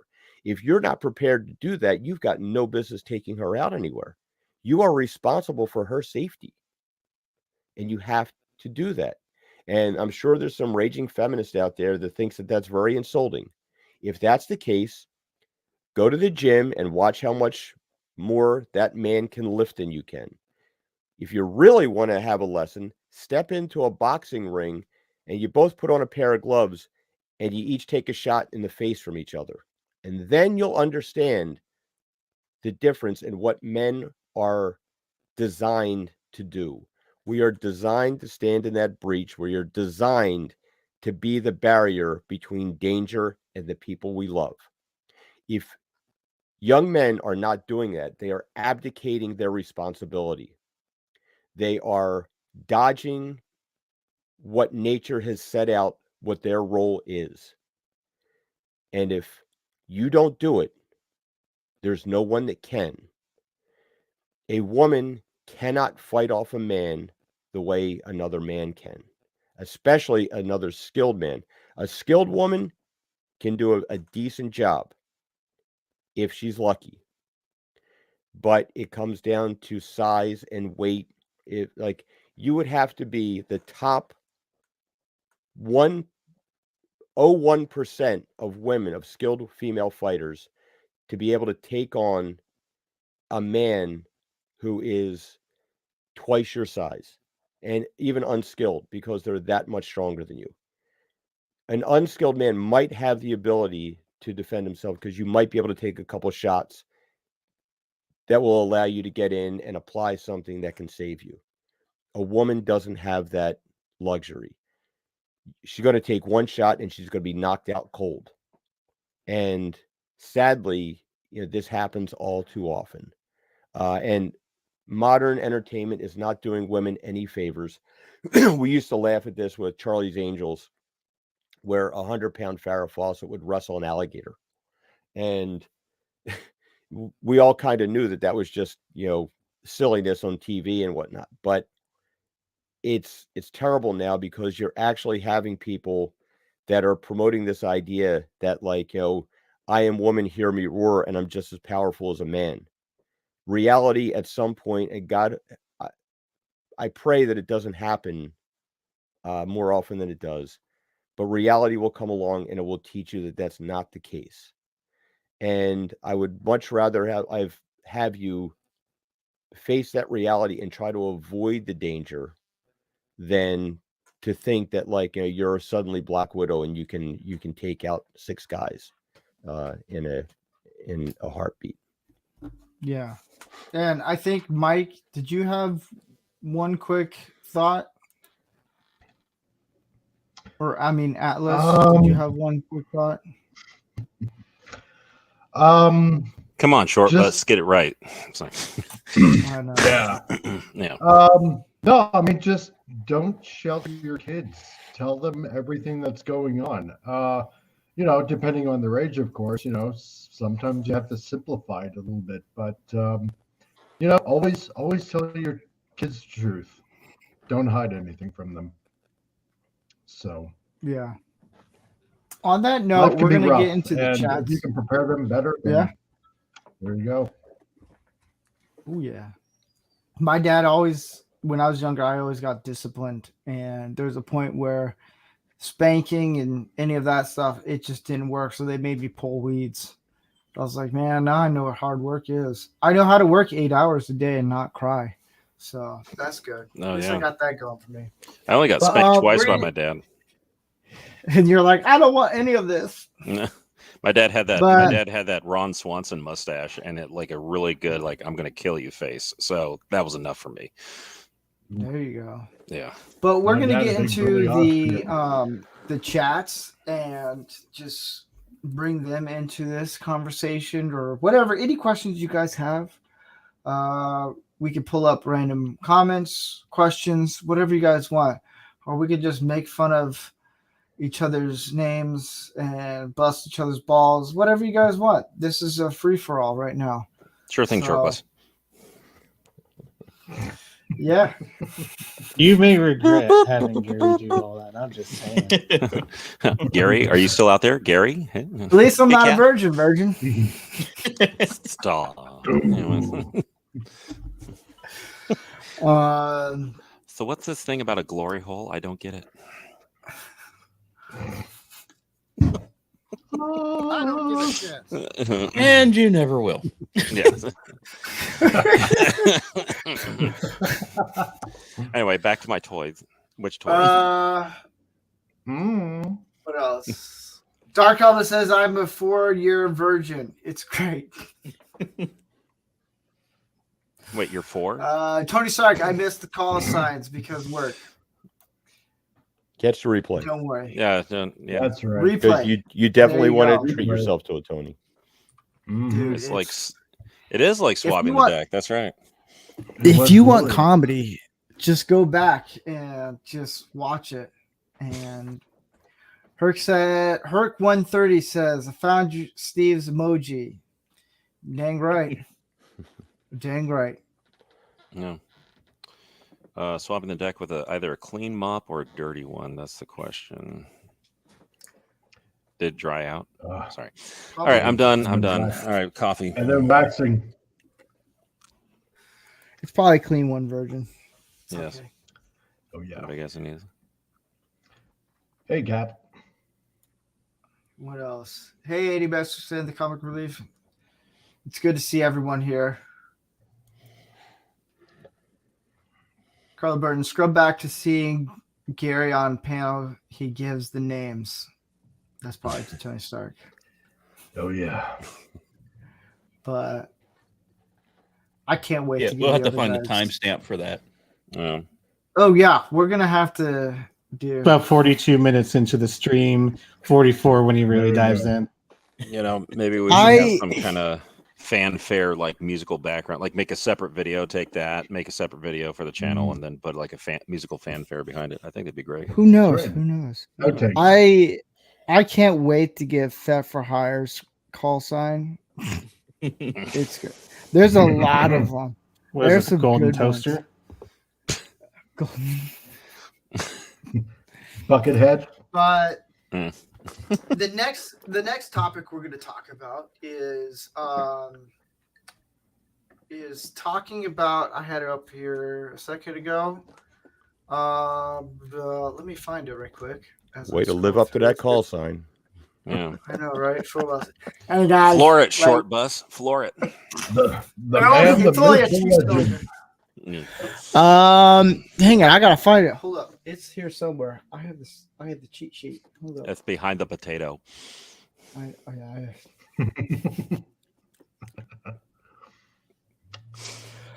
Oh man! All right, so some of the guys on the panel have come up with this segment, and we're gonna do it every second Thursday of the month, and it is recommendations for pipes, alcohol, cigars. You know, like manly things of like what we enjoy for the small moments in life. And it can be hectic for guys and getting off work, just need to relax. Some guys want to have a drink, some guys want to have a cigar, a pipe. And I liked the idea so much that I was like, how about we actually do it? Like, there's some guys here that actually like to drink, like to smoke a cigar, a pipe every once in a while. The little small things that make us realize we're men and we can take the taste and everything. So I wanted to go around the panel and just ask you guys, what are some recommendations? If there's guys even ladies, you never know. There's a lady that might like to pound a bottle of scotch. You never know. But isn't there a song called "The Beach Nut Baby"? Yeah. Yeah. I would love to start this. I think so. Yes, you are the prime example.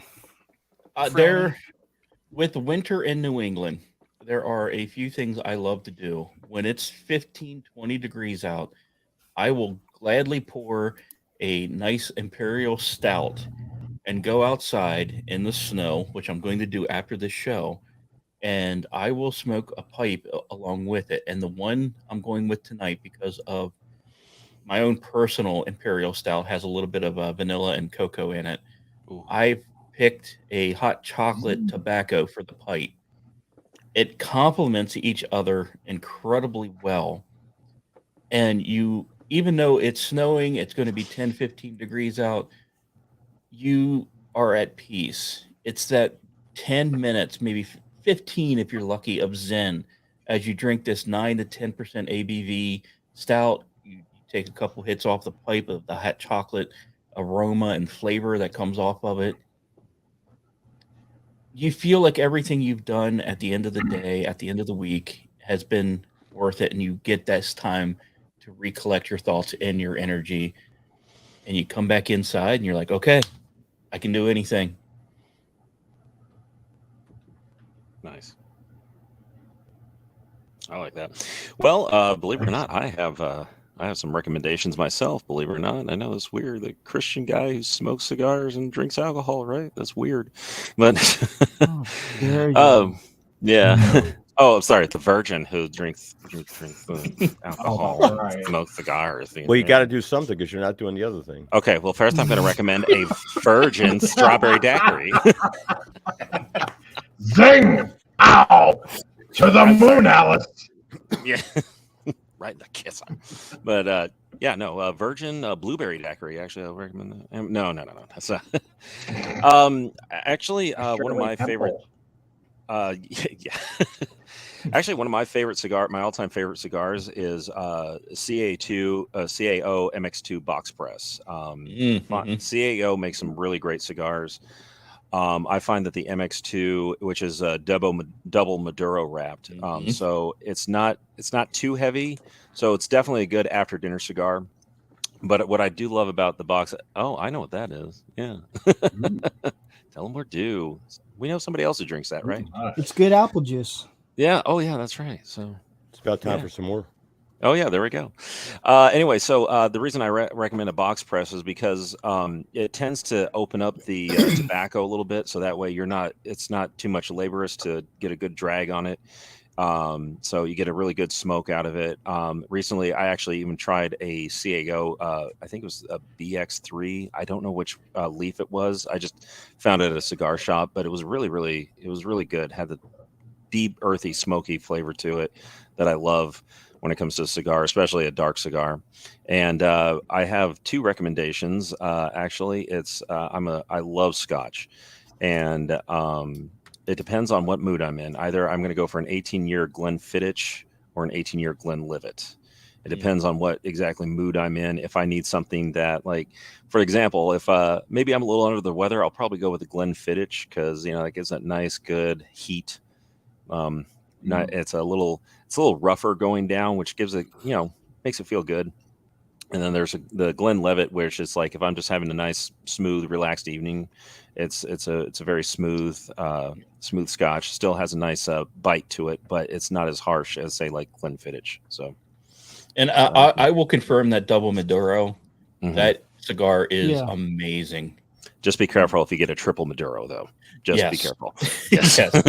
I did in one of the videos, I think it was the trailer that Gary and I did. I got that one, the double one, and I loved it. I was in heaven.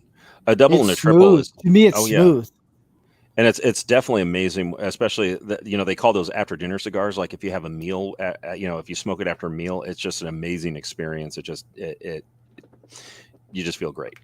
So. I used to smoke cigars. The only thing that bothered me is like the day after, my mouth just always felt really gross. Enjoyed it while I was smoking the cigar, but the next day it was like, ugh. I figured out the secret to that. More whiskey. If you need to get rid of the aftertaste, I know a lot of time. I mean the aftertaste, especially like after you smoked a cigar for several hours, actually, cinnamon water, swishing your mouth out with cinnamon water. Like just take ground cinnamon, put it in hot water, swish it around, and it actually will help neutralize the taste, the flavor, and even like the smell as well. Wow. Interesting. For me, when I did for my bachelor party, we went to a cigar shop and I smoked maybe 3 cigars, like really good ones, like prime, just perfect. And I mean, I smelled like cigar for 4 days straight, but oh well. But I tried I had a bottle of Scotch that was about 20 years old. Just had a little bit of, I think it was like 1.5, maybe 2 shot of Scotch of this one. And it was because I know this guy, he has like this wall of just Scotch and just nice drinks. And I was like, oh my goodness, this is heaven. But I'm not a big Jameson fan. And then I tried the Black Barrel. That was really good whiskey. The Whistle Pig, if you have money, you want to spend something a little bit. Whistle Pig is a really good bottle. It's over $100. I got my father-in-law a 15-year-old bottle, and it was really good. I like I'm getting used to Scotch a little bit better. It's more of a kind of sit back and relax. Whiskey's kind of like you can mix it if you want, but Scotch is like that prime. Like if you just, after having a steak, that's how you do it. After a steak, you have a nice cigar and you have some nice Scotch, something smooth. Like if you have a cigar and Scotch, it's better if I have a harsher cigar, something that has like a punch to it. I want the Scotch to be a little bit smoother so it kind of washes everything down. But I'm a big fan of Scotch and whiskey. If I did beer, it's going to be Guinness. Guinness usually is my go-to beer, or I found this out. when I lived in Room LA, temperature? they had a lot of Samuel Adams, and here where I'm at in California, they don't really have Samuel Adams. Like California doesn't do Samuel Adams anymore because it's all IPAs and all that, which is fine. But if I want to go for like a lighter beer, Samuel Adams is a really good. Like the winter lager, that has a good punch to it. I'm like, ooh, I feel all warm and cozy. If anyone wants to know some secrets about the beer and the temperatures, reach out to me. Yes. Yeah, I would have to say, like for me, I like one of my all-time favorites is Shinerbach. It's a really good, refreshing beer. It's kind of interesting because it is actually a dark beer, but it's actually incredibly refreshing. And but one of my favorites that I found, there's a place in Clackamas, Oregon called Gustav's, and it's an actual authentic German restaurant, and they serve Spaten. And Spaten has a really good Bock, and I swear it's almost like at 22%, but it's amazing and delicious, and you only need one. Yeah. Yeah. So. No, as for me, up here, usually whenever I'm working, whenever I come across it, I'll have a nice Cuban cigar. Just relax with a nice Cuban cigar. And Benny's of being a Canadian. Exactly. Yeah. You know, 1 year when I was doing concrete work for this one guy, he had just come back from Cuba and he brought back a whole bunch of Cuban cigars, and none of the other guys wanted theirs, so they all gave them to me. So I had about maybe 3 or 4 Cuban cigars, and oh boy, did I enjoy those. Man, just loved it. But you know, I mean, up here in Canada, we're just all a bunch of beer drinkers, so I just like to relax with either a nice cold Moosehead Premium Dry, which is just beautiful tasting, and it's like one of Canada's oldest breweries, or a Kokanee. But lately, I've been having some of this Austrian Radlers are Stagel. good. Radlers. This is a grapefruit Radler. Oh man, and nice. I'm telling you, refreshing, so refreshing. Nice. So, have you guys ever had the what I call the bitch drink of pumpkin spice lattes, the White Claws? I did for a podcast. No, do tell. How was your head after? Hey, I had a massive headache.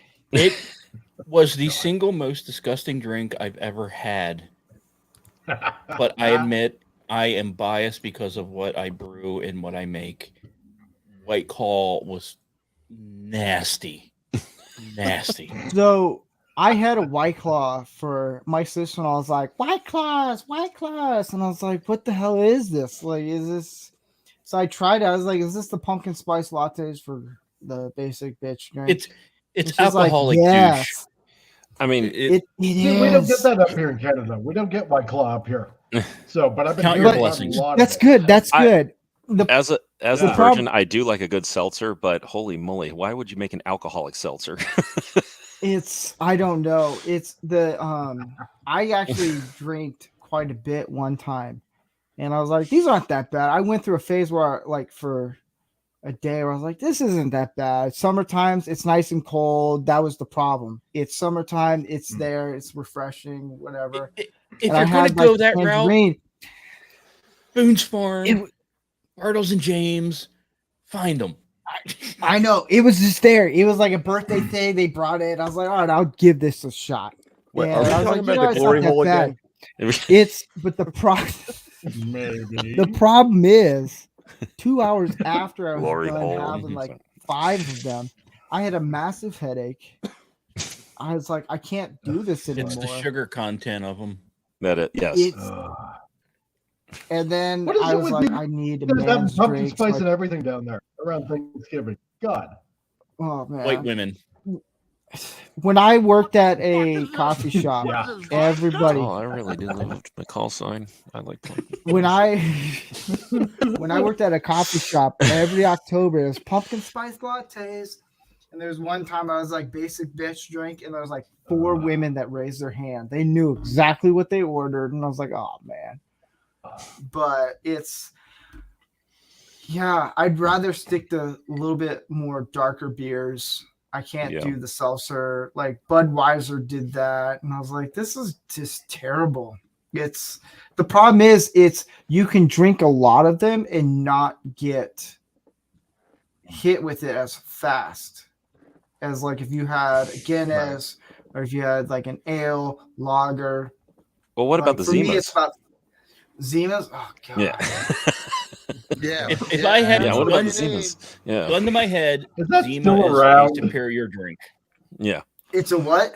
It's a superior drink to White Claw. It is. Oh, actually, it is. Yeah. But yeah, I'm not a big fan I'd of rather those. go without them. Yeah, Yeah. SP4H said whiskey is the breakfast of champions, and like that's actually true.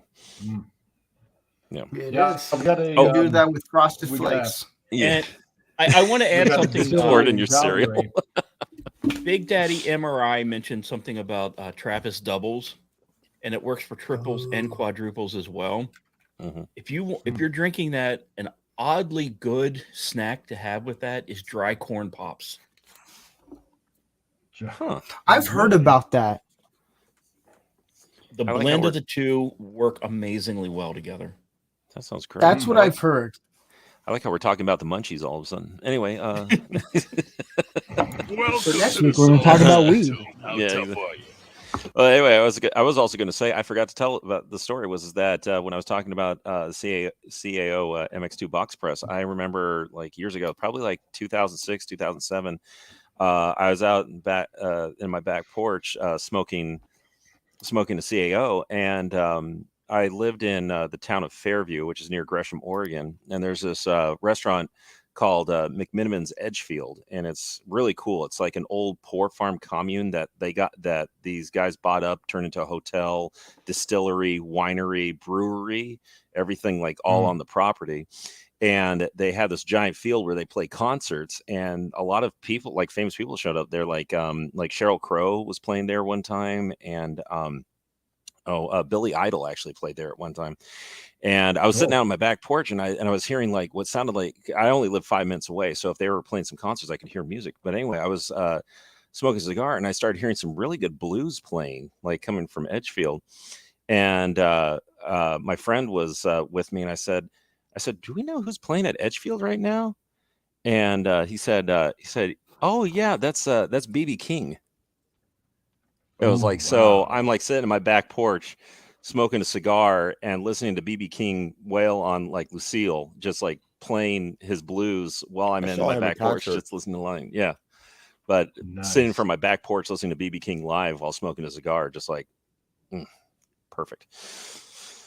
I'm not a big fan of mixing whiskey with like a soda or something. Like I grew up on Jack Daniels, and then I realized I get way too sick from this because of all the sugar in it. I was like, I'm done with this stupid redneck stuff. And I found out if you did Bushmill and like a lot of the lower end whiskeys, if you did with Dr. Pepper, for some reason that works really well. It's a creamier, smoother taste to it. So if I ever did, I don't do whiskey and Coke anymore. Not the line and you blow and you snort it up and then you take a shot of whiskey, but you could do that. Yeah. Sorry. I can neither confirm or deny. You just put it in there. But if you did it with Dr. Pepper, it's a little bit creamier and smoother, and it works. It's nice. And I found out through my brother's wife, her grandfather, he taught me the proper way to actually have tequila. And he had like the Patrona Gold, or the high-end Patrona, and you sip on the tequila and you suck on the lemon or the lime or whatever, the lime. And thank you. I did that, and I was like, this is a lot better than actually just downing it right away. And I was like, I could do that. I just hate tequila. Vodka, I just hate it. I'd rather have something smooth where I can just kind of sit and just relax. Grey Goose is good. Chill. Grey Goose vodka. It's not that bad. Yeah. I remember I used to do, my wife, when we first dated, she goes, "Yeah, I like whiskey." I was like, "Really?" I think you're gonna marry me. But she actually asked what a Jägermeister was. And I was like, you don't want to know. Yeah, Jägermeister makes you do a lot of stupid things. Yeah, mostly just go. I hope I'm not like, a fan of that fireball shit either. That I'm, oh I'm, my gosh, I'm a firm believer. If you're Oh, going to drink whiskey, good you stuff. drink whiskey. Golly, Yeah. it's like hot tamales are better than Fireball. Just the hot That's what tamale it candies. is, man. Yeah. That's what it is. No, it tastes. The candies are better than So the good. actual liquid. You know, So, one time I was talking to this guy, and he said he was going to go get the Prince Albert piercing on his penis. oh no. And I said, why the hell would you do that? He said, it makes sex God. better. I said, there's nothing wrong with it the way it is. It's like adding something to a whiskey. It's perfect the way it is. If you're not liking it that way, you're doing it wrong. Common sense. Like, no, there's no sharp objects necessary, and there's no need to put freaking cinnamon inside your whiskey. All you're doing is covering up the taste because you don't got the balls to just drink straight whiskey. I agree. I don't. Do you guys drink whiskey with ice? Like know. if you went to a bar or a No. restaurant and they go, "Do you want it on the rocks or straight? Which one do you prefer?" I like it on the rocks because I just like everything very, very cold. Yeah, Depends see, on the season. That's the you know best what, answer. that's true. Okay, that's true. It depends on the season. I agree with that. Do you know why they put it with ice? I didn't know yeah. this until at the lodge. Someone explained it to me. I think it's supposed to make it last longer. No, actually, there's specifically you're supposed to use only ice from distilled water. Yeah. So that so it's not mixing with, because spring water has contaminants in it, or tap water has contaminants in it, but distilled water doesn't. But there's actually there are flavors and aromas that are actually released when you add water to it. Scotch is especially true with this. Like if you take some scotch, like I had Glenfiddich 23-year-old one time, and that's a good one. It is, and so my brother Jim, who is a Scotch aficionado, he is and he's giving me great advice. Most importantly, the only Scotch that matters is your first one, because afterwards they taste pretty much the same. But your first one has to be a good one. But if you add a little bit of water to it, it releases a whole bunch of bouquet to it, and it actually changes the flavor and makes it much more enjoyable. Yeah, that's the only time. It's kind of fascinating. Temperature is very vital with alcohol, especially in beers. I know everyone thinks about temperature when it comes to wine, but in beers, it's very, very important. I have an imperial stout called Inconceivable that if you serve it below 50 degrees, it tastes like a cold coffee. As it warms up to 55 to 60 degrees, it turns into a hot chocolate drink. So depending on the temperature that you actually do serve the beer, you will pick up different perceptions of different notes based on that. And it's all part of the brewing process, the mashing process. It is very, very scientific. And the results, when someone suggests to you to drink a beer at X, Y, or Z temperature, there's probably a reason behind it. And it's part of the reason why lagers and Oktoberfest are served exceptionally cold, and British beers and stouts tend to be served at a higher temperature. I would like to address Dark Helmet's comment there. I'm not manly. I just can't drink whiskey by itself, or if it's not on the rocks. I have a friend of mine. He just, I think a lot of it has to do with nationality and things. His family is primarily Greek, and he's in a very, he's basically a lumberjack and does all this stuff, but he cannot drink caramel colored things. He can drink vodka and things like that all day long and enjoy it, but he just cannot develop a taste for the caramel colored whiskeys and things like that. Now, one time, I don't like wine. I don't enjoy it. It's to me, I can't pick up on the different flavor subtleties and things like that in it. So I will cook with it. And so one night I had a little bit of this white Zinfandel that I use for shrimp fried Diablo. I had a little bit of this left. So I was like, oh, let me just drink this. So I drank and it was like, like I slept so good that night. It was like, of course, then I was out of wine. So like, hey, well, the alcohol really had a great effect on me. Like I slept like a baby. Like might have a little trouble getting to sleep tonight. So I had a shot of scotch. Nothing. So I had another shot of scotch. Nothing. Had a third shot of scotch. A little buzz, but I was not tired at all. Like my body, and I have never, no matter how much scotch I drink, I have never been able to get drunk off it. Whiskey, Irish whiskey, like, yeah, but scotch just doesn't seem to have that effect on me. Well, I have that. I don't know if you guys saw in our Twitter chat. I had that one story of where I went to an Applebee's in Oregon, and the waitress came and was wondering if we wanted any drinks, and I was asking what they had for whiskey, or if they had any scotch, and they said, "Well, we don't have any scotch, but we do have Jameson." I'm like, okay, that's fine. What? It's like, I'll take a Jameson neat, and she's like, okay, sure. What's that? I'm like, I was like, just tell the bartender I want a Jameson neat. That's all. She's like, oh, okay. So I'm talking with my friends, and she comes back, and she's like, hi, I just want to let you know the bartender wasn't too sure what you meant by Jameson neat. And was the bartender's name Alexandria Ocasio-Cortez? More than likely. I was like, man, and I thought I was the virgin. Anyway, so the thing is that I literally looked at her. It's like, okay, Jameson, glass, pour Jameson in glass. That's it. She's like, on the rocks? No, just neat. And she's like, oh, okay, I'll go tell him. So she went back and comes back about a couple minutes later, and you know how a typical whiskey glass, not like a shot glass, but a typical whiskey glass, they filled the whole freaking glass. That was like they gave me a quad for the price of a single. I was like, wow, yeah, that was definitely AOC, because she knows nothing about economics either. It's like, pour whiskey in glass. Okay, glug. I will, before we end this segment, I will say this about wine. I like red wine.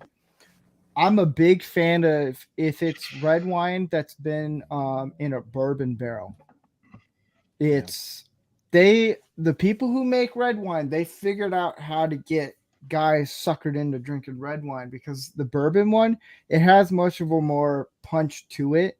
It doesn't taste like bourbon. It's a lot nicer, and so it's a little bit more pricier, but you feel like, hey, I'm being part of the class. I don't know how to take, like my father-in-law now, he knows wine better. He's like, do you taste the oak? Do you taste this? I was like, I just taste alcohol, man. Like, what?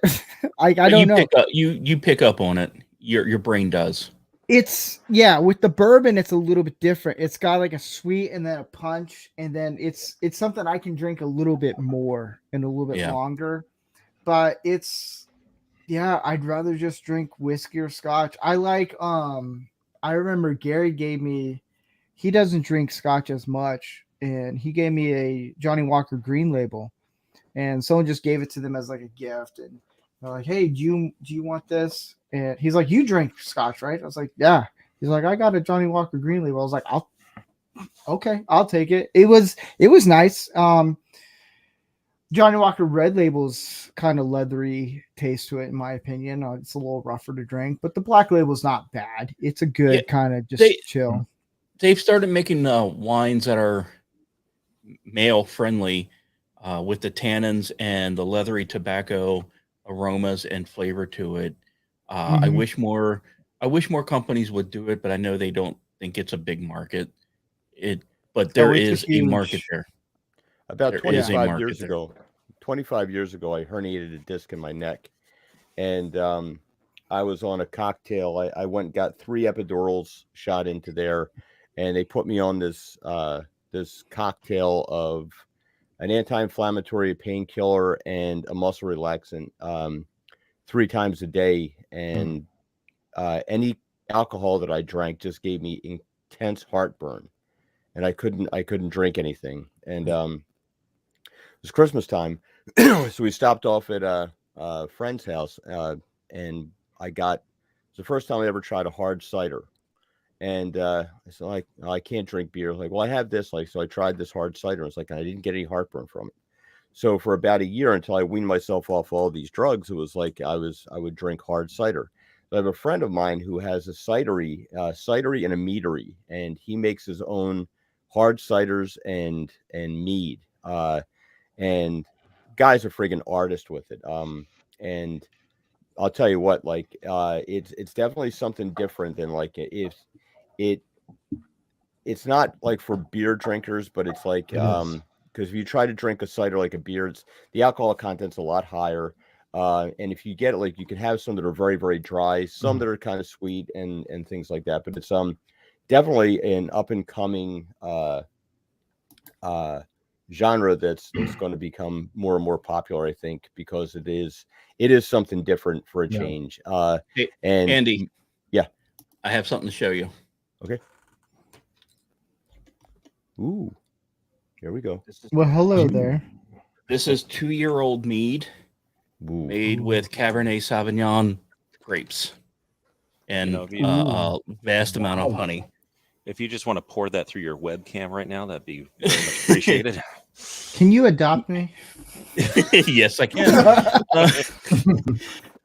New England, Yeah, say, huh? I'll be there in 6 hours. Yeah. It smells amazing. I've had a couple sips. I'm waiting until April to actually bottle it up a little bit and start consuming it on a semi-regular basis. He made a mead with it, had a little bit of hot pepper in it, and oh man, it was so good.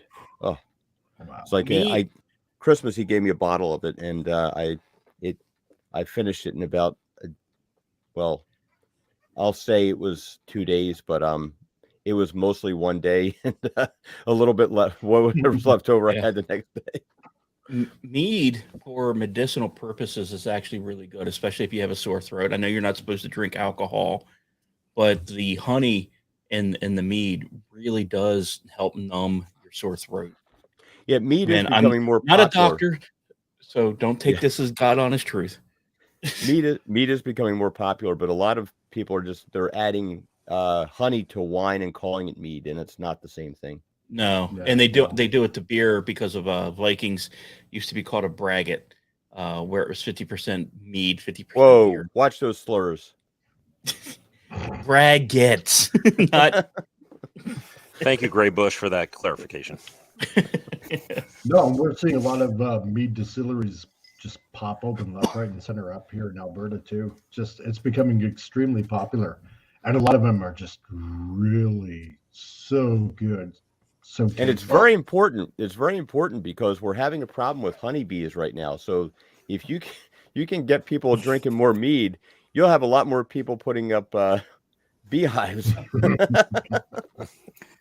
So Christopher Dominguez says, "What about tropical liquors like margaritas and pina coladas?" I like margaritas a little bit more. Pina coladas always taste to me watered down. It's just I've never had one that was good. Margaritas, you have a way of making it sweet and then strong. To me, margaritas is a much easier way of. You can make it however strong you want it or weak you want it. It doesn't matter. Margaritas is always to me, it's just ice and water with a little bit of rum or tequila or whatever you want to put in it. Alcoholic snow cone. Anyway, but yeah, never. Actually, here's a virgin tale for you. Actually, a pina colada was my first drink, and I was 23. So, did you like pina coladas? And getting caught in the rain. Yes. My first beer was pina coladas in my mouth. Yes, I do. Anyway. Mine was Keystone Light. Bitter beer face. I can't really tell you what my first drink was because coming from an Irish family and we would have hard shell crabs and beer. I was probably about like, I don't know, 6 years old or so, and my dad gave me my first sip of beer. So there you go. Chances are, though, it was something cheap because he was notoriously cheap. No. In his defense, break out a couple of Flamin' Zambucas. How about that? In his defense, he did live through the Great Depression. So yeah, there you go. We're just gonna go around the table and close out this episode, which I kind of like talking about cigars, drinks, and stuff. It's kind of a nice little change, and just next hearing week what we'll you guys discuss cheap women. Yeah. But you mean Mike, is there OnlyFans? anything you want to plug in or your final thoughts on this episode? Eat, or drink, sorry, and be Atlas. happy. Yes. Keep the shirt on. Yeah, right. Yeah, I'll keep the shirt on. So, no, let me just follow me on my channel at the Comic Relief Crusader. Every Tuesday we have Titillating Tuesdays where we just talk about whatever happens to pop up at the time. And for any kind of nerdy stuff or graphic stuff that you may need, just get a hold of me there or on my website at Freelance Graphics with a K at the end, not a C.com. And Graybush, anything you want to plug in or final thoughts? Be responsible. If you're going out drinking, make sure you have a designated driver and condoms. And stay away from the glory holes. Nothing good can come from it. Yeah, they make Just for Men for Bush. Anyway. Oh. Did you just assume the gender? Oh, what? Oh, sorry. They make Just for People for Bush. People with The penises. more you know. Yeah, Penis, okay. you bigot. Anyway. Franny, anything you want to plug in or? This Saturday at klrnradio.com, my podcast Asgard North. It's a show about D&D. I talk about it for an hour and a half. I will be talking about the OGL license and some druids and things of that nature. It's every other Saturday over at KLRN, and then every other Sunday opposite, I do a show called The Lost Wanderer, Space and Science. And KLRN Radio is a family of podcasts. We have, I think, at last count, 16 or 17 different shows. So you may find something you actually do like that may not be my show or someone else. It might be someone else's show. So stop by, give it a listen. Cool. And The Virgin, anything you want to plug in or final thoughts? Well, we were talking about cheap women next week. Dang. Anyway, so he really wants to say that.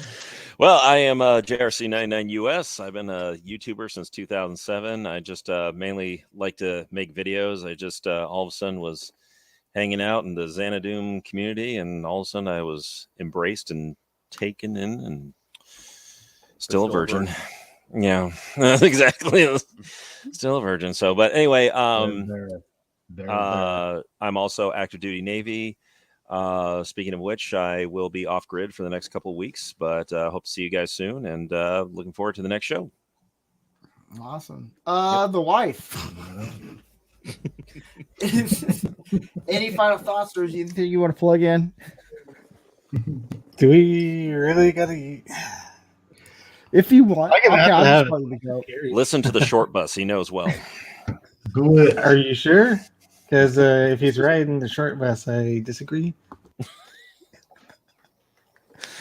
What do you mean by that? Anyway, But no, anybody can check me out on Twitter as usual if they want to see stuff, know stuff, whatever.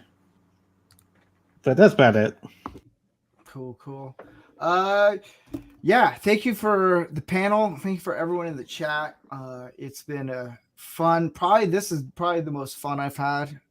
It was laughs and tears. My side hurts from laughing so hard.